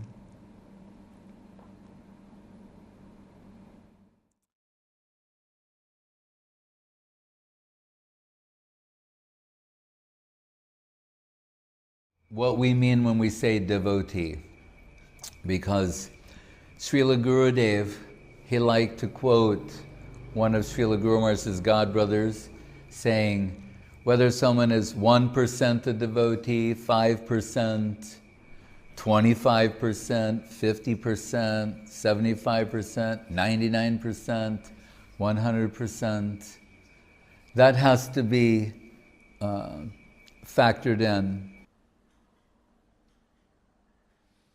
What Guru Maharaj sometimes referred to as tatastha vichar, impartial analysis, to determine higher, lower, superior, inferior, desirable, undesirable, favorable, unfavorable. You have to be careful. Right? What is it that compels us to engage in this analysis? Curiosity or envy? In the beginning of the Bhagavatam, the Dharmak prochita kaita botra paramo nirmat saranam satam. This Paramahangsa Sangita, the qualification to enter into an understanding of the Bhagavatam, the qualification to enter into an understanding of Krishna consciousness, the qualification to understand the devotee is nirmat sarja, to not be envious of them. What does that mean? I mean, it's a negative prescription or prohibition, but it has a positive implication. Negative, not to be envious. What is envy? Defined in this context is to not allow someone to be seen in their rightful position. To not recognize that. And to be more specific, to not recognize devotion, to not recognize devotional tendency. Neho bikramanasho pratyavayo navidyate swapam apyasya dharmasya trayate mahatobayat. A little bit of this is extraordinary and eternally beneficial. So these other aspects of a person in terms of flaws, perceived defects, whether they be character flaws or improper behavior, etc., they're not eternal characteristics. They might temporarily show something and vanish, whereas the devotional tendency is of lasting, permanent, and eternal nature. Srila Gurudev, when he was giving some of his final words, said that everyone has some fault, something. And whether it is big or small, that is not the question.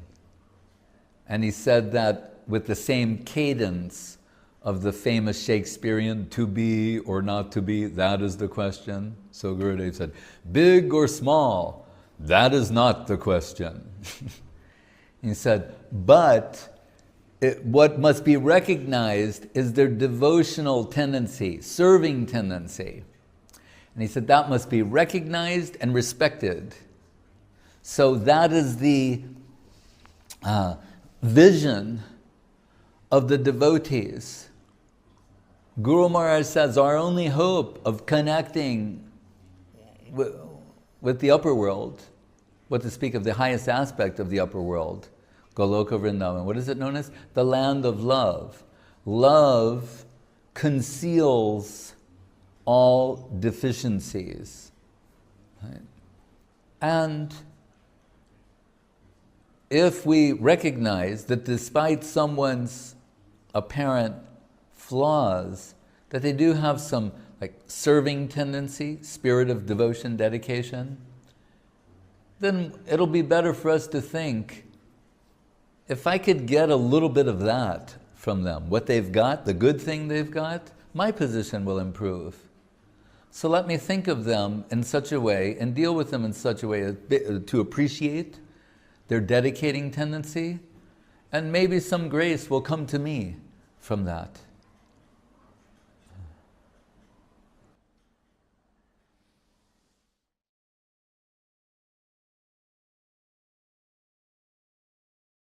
Krishna may speak in so many different ways about himself, and they're all accurate, of course. But when we want to know him, as they say, up close and personal, then really that sort of vision we're going to get from his devotees. Right? Although he does say he's everything. That's sometimes Guru Maharaj would use that to indicate the superiority of Krishna conception. He's saying, no one makes the same claims Krishna does. Like when he turns to Arjuna, he goes, Arjuna, I'm everything. Did you know that? I'm everything. And Arjuna's saying, I know that, and I'm really sorry in the past sometimes being a little too friendly with you since you are everything. And Krishna's saying, well, let me tell you something else. I actually enjoy when you forget that I'm everything and just deal with me in a friendly way. That gives me great happiness. That's what's so beautiful about Krishna conception. Otherwise, no wonder people don't like God. They think like God is this arrogant person owning, controlling everything and just punishing people because he's bored or has nothing better to do. That's not the Krishna conception. Krishna's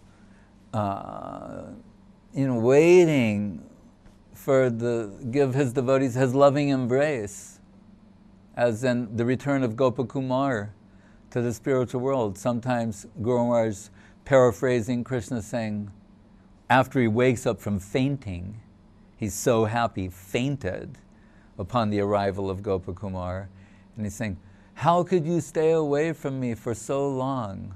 In restless anticipation, I await your return. And he also gives an indication, he said, but when this lifetime came, and I had some idea that this would be the lifetime, my anticipation, I couldn't contain myself, waiting for you. That's Krishna. That Krishna who can reciprocate every atom of every heart's hankering simultaneously. Prati anga lage kande prati anga mor.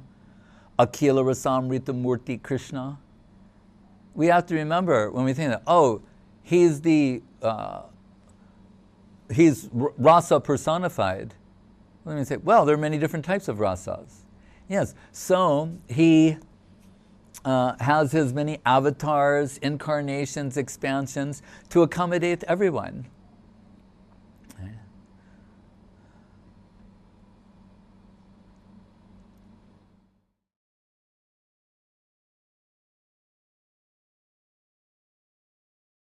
Without controlled senses, there's no question of spontaneous love. If someone's senses, dhira, the slogan says, Vikreditam brajabadu biritam javishnu shradhan vatonu shranaya dattavarna yedya bhakti param bhagavati pratilabdya kamam hridroga mashu api achinoti something, dhira. So hridroga means heart disease, right? Expressed in uncontrolled senses. So without the senses being relatively controlled, that one is going to express raga bhakti. That means spontaneous love here. Raga marg. Now we're back to Saraswati Thakur's cautions, saying if this is not there at the basis, then they may be telling that it's spontaneous love, but it is mundane, because the senses are not controlled. So they're taking divine things and making them, in his words, vulture food, saying the senses are like vultures.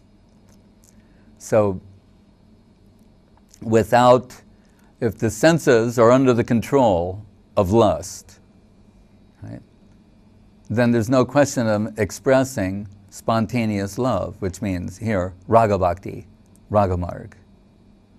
So there's vidhi marg. They have to gradually come under control.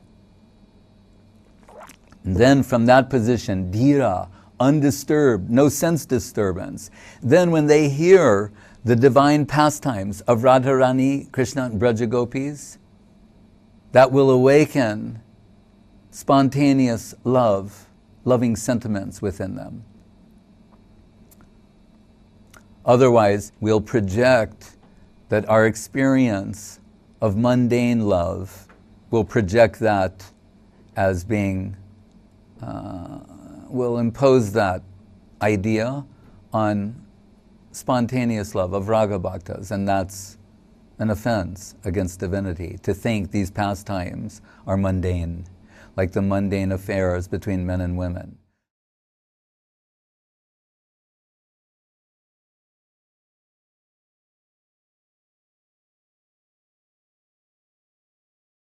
I think it's very encouraging to us, as you say, that if we know comparisons are odious,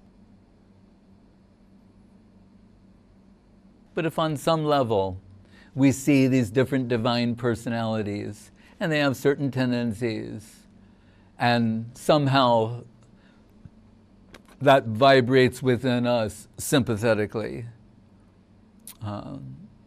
it gives us some hope that there's not a stereotype personality that is acceptable. Krishna's Akila Rasamrita Murti. He's reciprocating with everyone in all their variegated positions.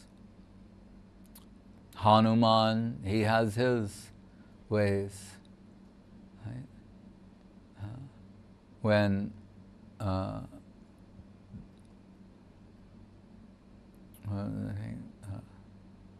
Narottam Thakur says in one of his songs, he talks about Kam, Krodh, Lobha, Moha,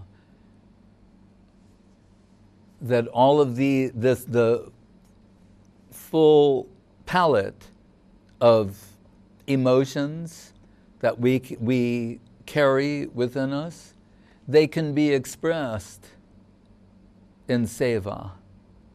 It's possible. This is one of the themes in the Bhagavatam too. Even hinted at in Gita, Kama Raga, what is that?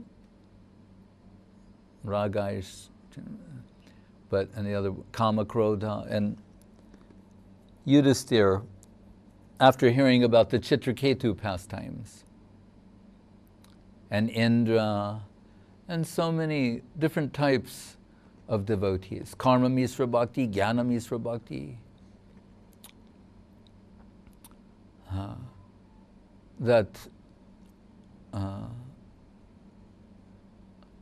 Shishupal was, on account of his anger and envy, incessantly absorbed in thinking of Krishna. The Braja Gopis taking Krishna to be a charming, beautiful, delightful teenage boy, were irresistibly drawn, their hearts and affection toward him, not on account of Aishwarya Gyan, knowledge of his divinity. So ultimately, when Uddhava and Vidura Aho bakiyam stanakalakutam jigangshaya payayad apyasadvi lebhe gatim datri uchitam tatonyam kamva dayalum sharanam brajema. Saying, who is a more worshipable Lord and worthy master than Krishna? Dayalu, so merciful that he gives the most extreme example. Putana approaches him with murderous intentions, and the end result is she is liberated and elevated to a position like that of a mother. Datri. Lebhe gadatrim gatim. She achieves that position. So, Chakravarti Thakur will say, if that's the result for someone with murderous intentions, then even neutrality would get you a higher result. And Shanta, Dasya, Sakya, Vatsalya, etc. Each, he takes it in that line.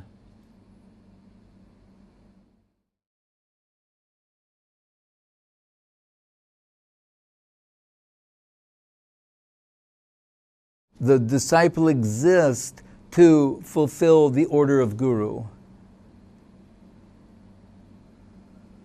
offering their life in an attempt to repay a debt which is not possible to repay. Right? The world given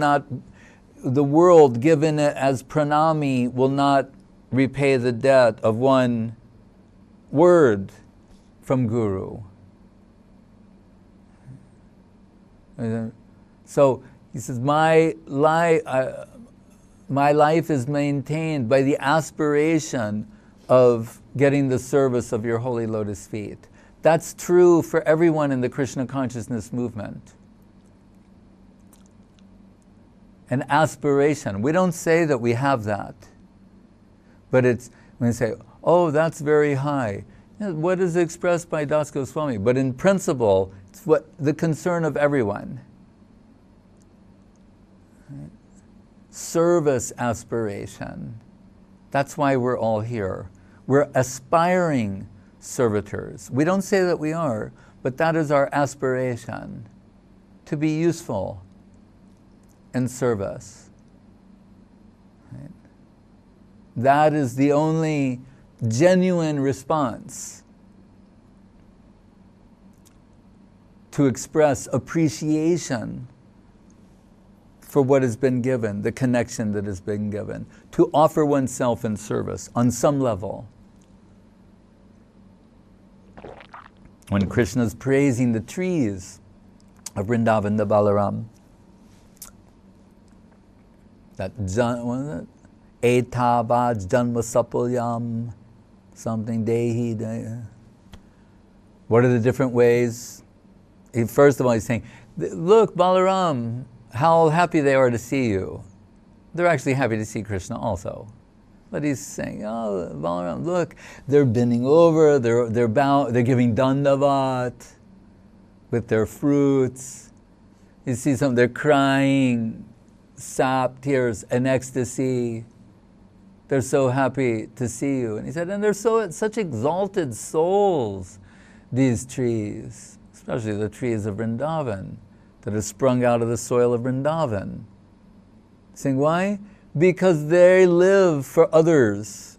Their whole life, their whole existence is meant for the service of others. That's why they're so exalted. The mango tree doesn't eat the mango fruit.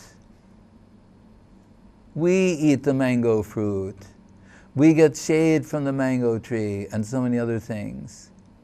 They only produce those fruits for others. That's his vision. We don't need a biologist. No, the reason, just go stick your head in a test tube.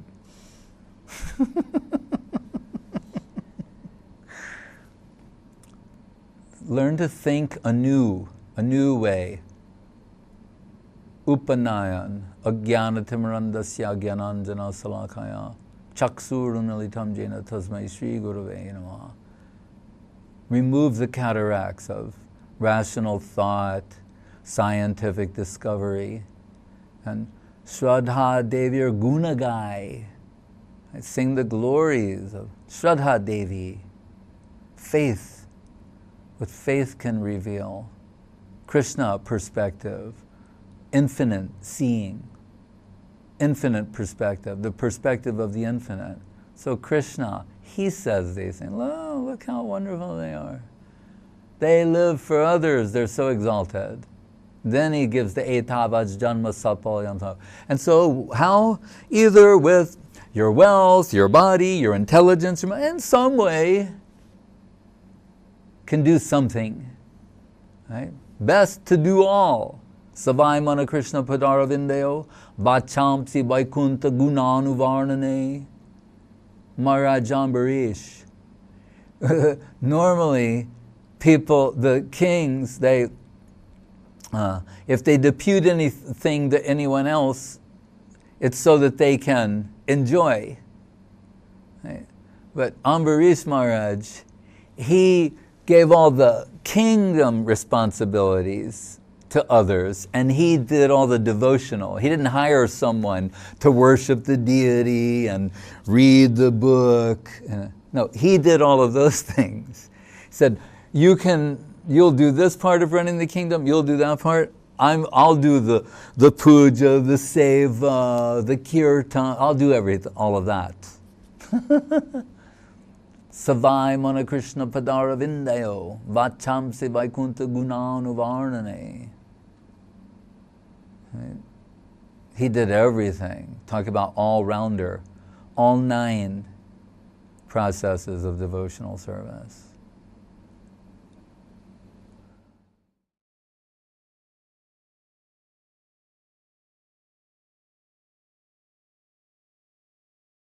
It's family life with Krishna at the center. So for devotees, devotee families, their life will be a happy one if Krishna is at the center of everything. And this is something very extraordinary, but if they will see one another as eternal servitors of Krishna, superficially, husband, wife, child, daughter, son, these things. But on a deeper, and that's there, it's undeniable and there. But with the devotional eye awakened, they're able to see that who's my child is a superior devotee than I. My child has more devotion to Krishna than I do. That's possible. The husband of the wife of the husband. They can see as servitor, their servitor identity. Bhaktivinoda Thakur says in one of his songs, when this sort of genuine vision is awakened, then caring for that family and all their necessities is also Krishna Bhakti, devotion. Because you're serving devotees. If we want it to be real, right? All these things are predicated. Sometimes Srila Guru Maharaj presented one of many things. He would say, I suppose you want to know, how far is it real? How far is it true? We could say anything. We can make any statement. We can take any statement from the scriptures and apply it to anything. But how far is it true? How far is it real? That we want to know.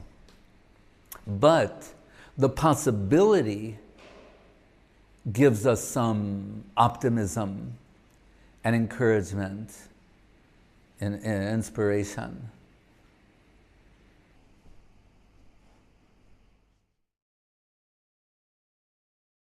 Devotees in the Rupa Nuga line, they understand quite comprehensively, clearly, thoroughly,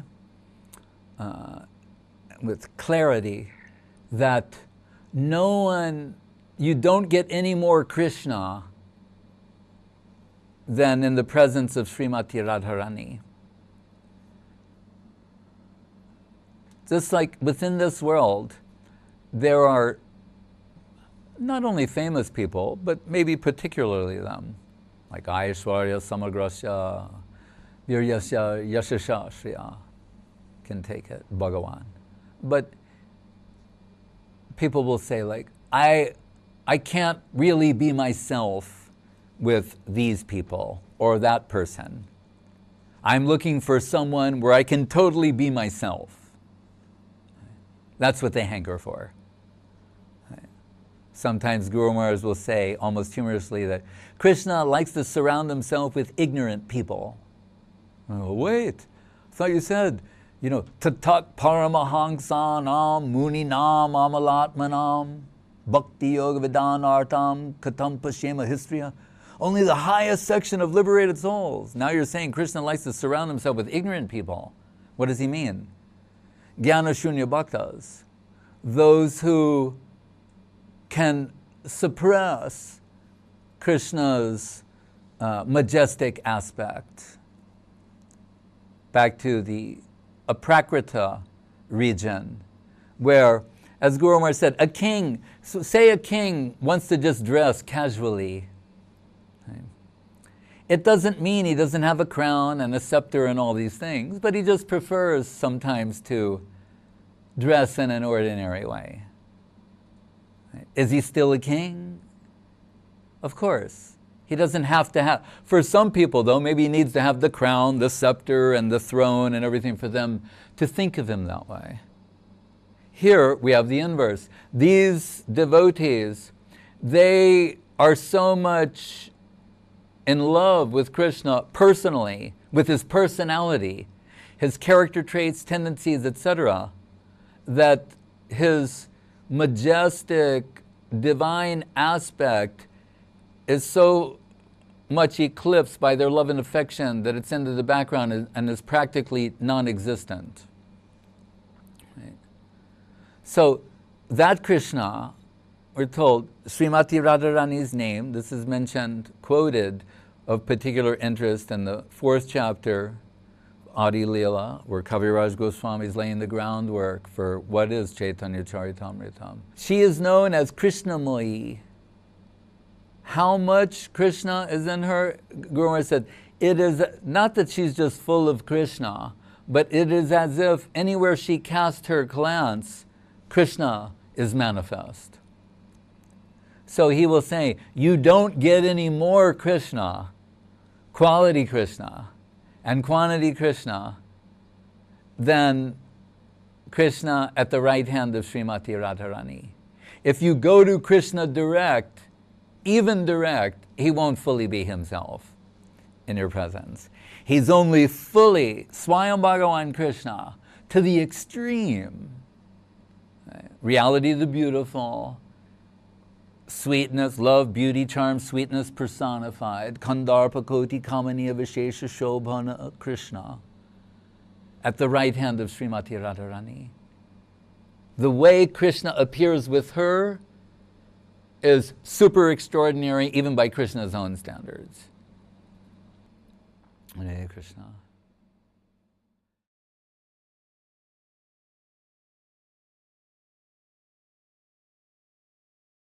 Sometimes we hear, with regard to Maya Devi, that she is ashamed to show herself before the Lord.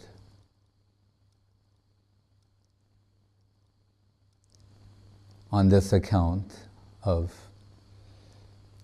deluding souls. But what is at the basis of that delusion really is self-deception. Otherwise, we would have to continue. They're just these pure, sincere souls, and Maya, for no good reason, is just deluding them and turning them against Krishna and away from their Lord, and suddenly you're in the Judeo-Christian side of things, as if evil or Satan has some independent existence. But more tenable is that the Department of Correction, the Department of Delusion is also one of the departments of the government of the Lord. Just as in this world, the penal institutions, they don't operate independently of the government. It's a government department. And actually, you know, the warden, the head of the jail, they're doing a service. It may not appear that way. We say, no, they're punishing all these prisoners. That's a terrible thing they're doing. But we're told actually that it comes under the heading of rehabilitation, right? To bring them back to the point where they can be a, how do you say, a free citizen in the free world, and you know, moving freely, but you know, in line with the, well, we can say Antaranga Shakti. We're going to talk about Bahiranga Shakti, Antaranga Shakti, Jiva Shakti, situated between really atomic particles of Chit Shakti, but on the outskirts of the Chit Shakti potency, and tempted to reign in hell, in the words of Milton. The satanic mania, Guru Maharaj said, what is that? When you're presented with a choice, serve in heaven or reign in hell. Prabhupada says in the light of the Bhagavad, when you look at the sky and there's a clouded portion of the sky and an unclouded portion of the sky, you can distinguish, oh, there's the clouded section, the unclouded section. So, but when the clouds are removed from the sky, you cannot distinguish between that part of the sky which was once clouded and the part of the sky which was never clouded. And this is an example he's giving with regard to siddha. When someone is nitya baddha, clouded by illusion, you can distinguish, here's a nitya siddha, nitya baddha, here's a conditioned soul, here's an unconditioned soul. But when the clouds of illusion are removed, then you can no longer distinguish in that way. Unless you're Vishwanath Chakrabarti Thakur. Right? No, and I just say that because he can say that this group of gopis come from this and these or that, and that is Vishwanath. That's why he's Vishwanath Chakrabarti Thakur. But what I mean to say is not in a discriminatory sense. You understand, that can't be. And therefore it's a very beautiful thing. So if Maya had a part to play in bringing someone ultimately to the siddha position, is it a bad thing? Or a good thing? But still, Maya, she may feel some shame or reticence of doing this particular type of seva.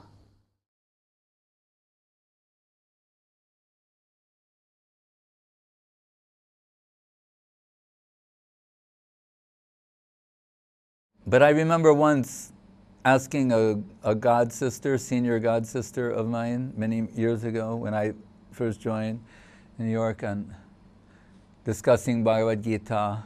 She's a dear disciple of Srila Prabhupada. And in the slokas where we say like, Manmana Bhava Mad Bhakto Madjajimam Namaskuru, or Sarvadam Mam Paritaja Mam Ekam Sharanam Braja. We're having a discussion about how we know that Mam means Krishna. And I was at the Calcutta Book Fair some years back, and which is a huge international book fair, actually. And I saw the Bhagavad Gita at one book stand of, I believe it was Dr. Radha Krishnan, used to be the president, former president of India. And Prabhupada used to rail against some of the things that he would say and his purports. So I thought, I just want to see, because there's this one thing Prabhupada said that he said, and I wanted to see, like, is that exactly how he said it? And it was like practically to the word. And then I could understand why it made Prabhupada so livid. He said, in the Manmana Bhava Mad Bhakto section, where Krishna said, think of me, become my devotee, give up everything, surrender to me. His explanation, right, the Tatparja, you know, the meaning, he says, it is not to the person, Krishna, to whom we are to give ourselves up to utterly, but the unborn, impersonal, who's speaking through Krishna. Those are his exact words. And that would just make Prabhupada furious to hear those things.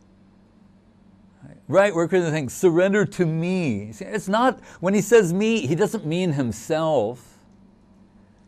He means the unborn, impersonal that's speaking through him, who's also speaking through you and me. Like they would say, if God is everywhere, why do you have to go to the temple? And Prabhupada said, so you mean he's not in the temple? He's everywhere but the temple. Is that what you mean to say? You know? So it reminded me again, in the temple where Krishna was living, that some Indian man came by and he had some appreciation for the Sanskrit language. And we started talking about the word lotus. Like, you know, Ambuja, Padma, Kamala, Pankaja. What are other words for lotus? Aravinda. Huh? Nalina.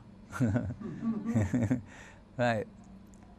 So, and he was kind of ecstatic, like, oh, it's just so wonderful, the Sanskrit language. And I said, yeah, and each time some word is used, it's not arbitrary or just poetic license, but very often the word that's been selected has been, precisely because a precise, accurate representation of a particular thing is said.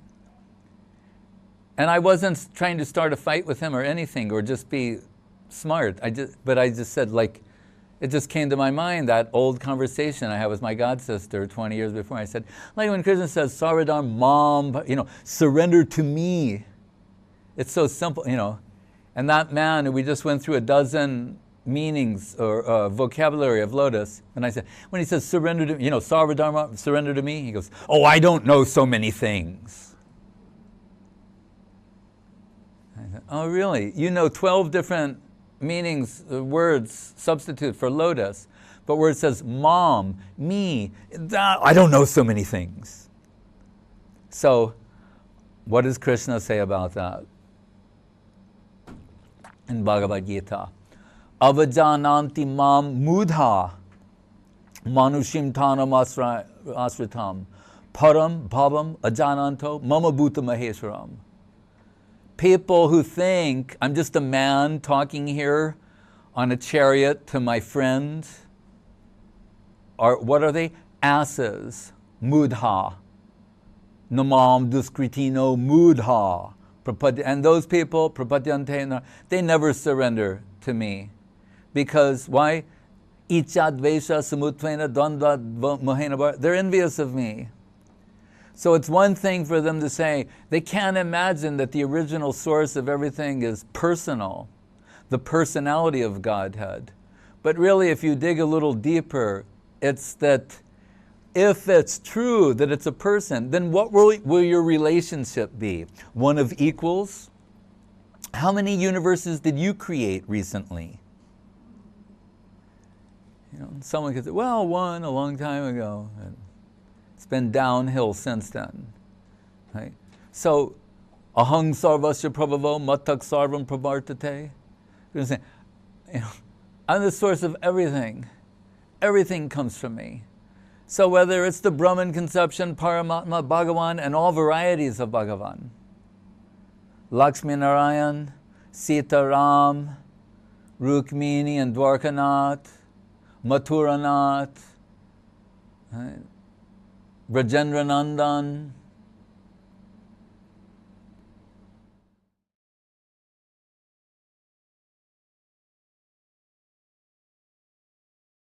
Jayadev Goswami is writing the Gita Govinda, this beautiful poem.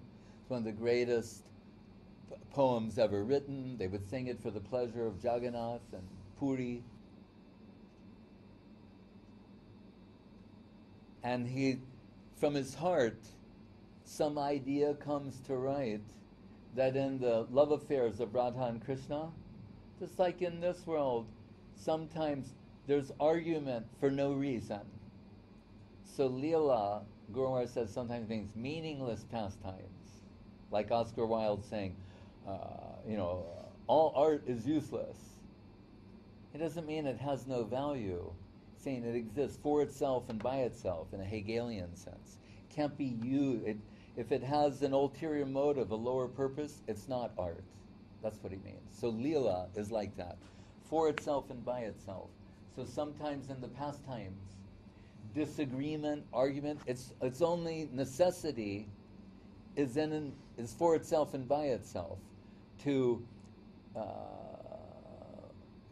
Krishna does not seek fulfillment, enjoyment, the way someone here is in a suffering position trying to move towards a happy position.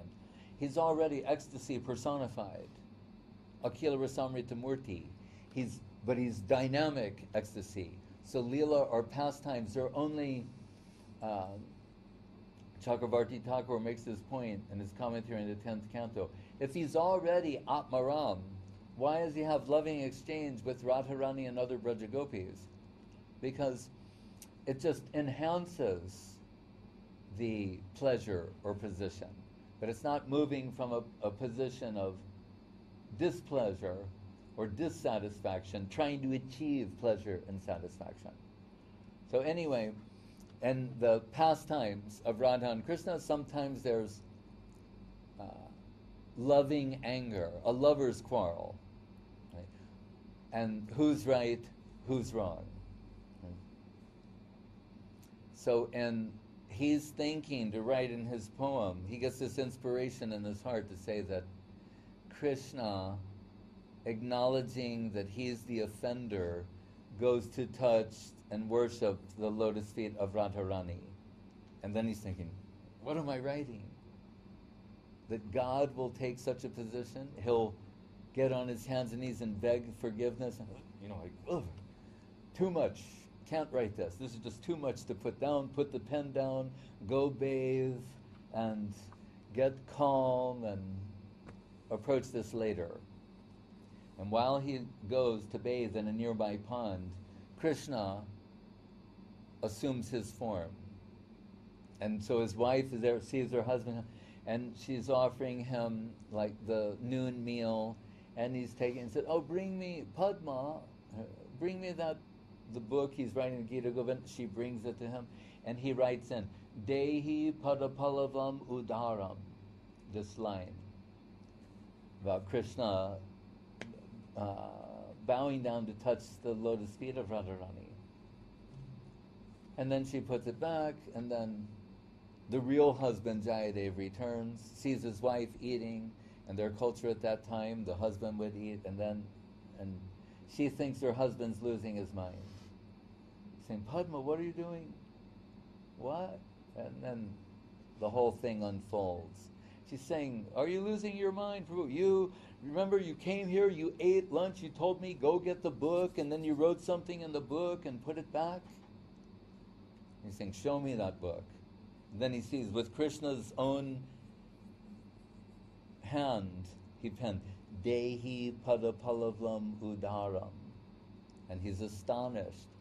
So Krishna wanted it to be known. Yes, I'm that. Aham bhakta paradino hyasvantantra ivadvita. Although I'm the supreme independent, I exist for myself and by myself. In the presence of devotion, it's as if I lose my independence. I become subordinate to the love in the heart of the devotee. What to speak of the supreme devotee.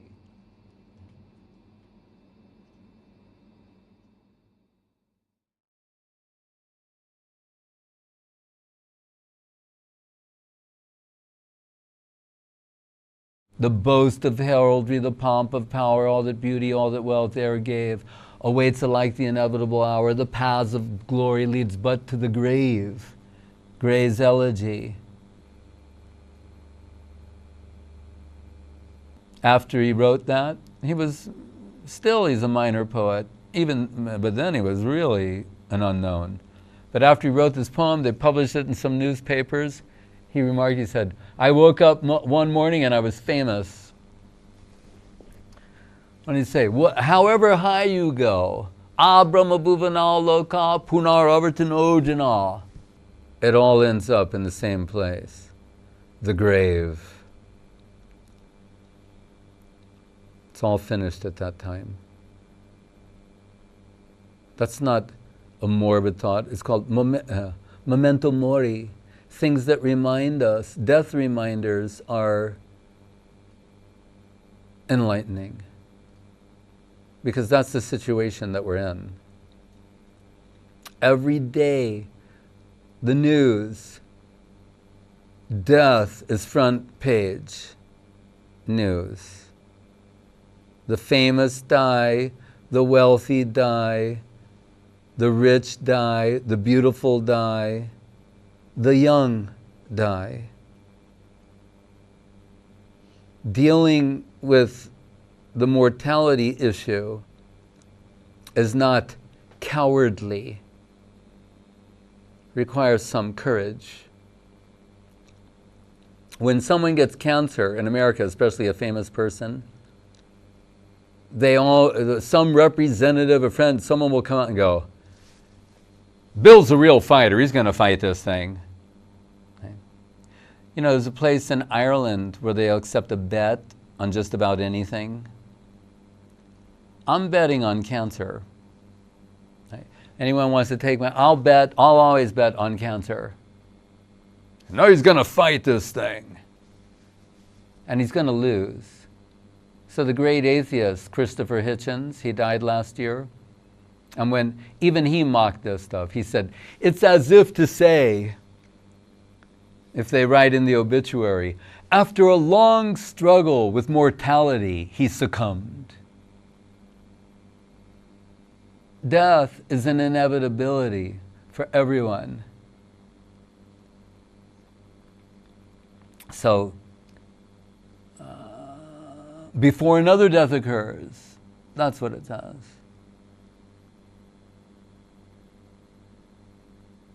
Tasyeva hetu prayate tu kovido nalabyate brahmatam ubaryada.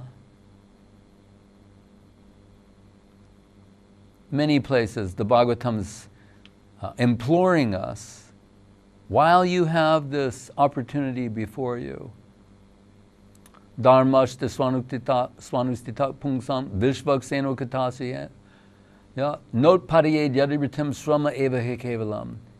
Even to devotees, saying, if the end result of whatever it is you're doing is not increased attraction for hearing and chanting about Krishna, you're wasting your time.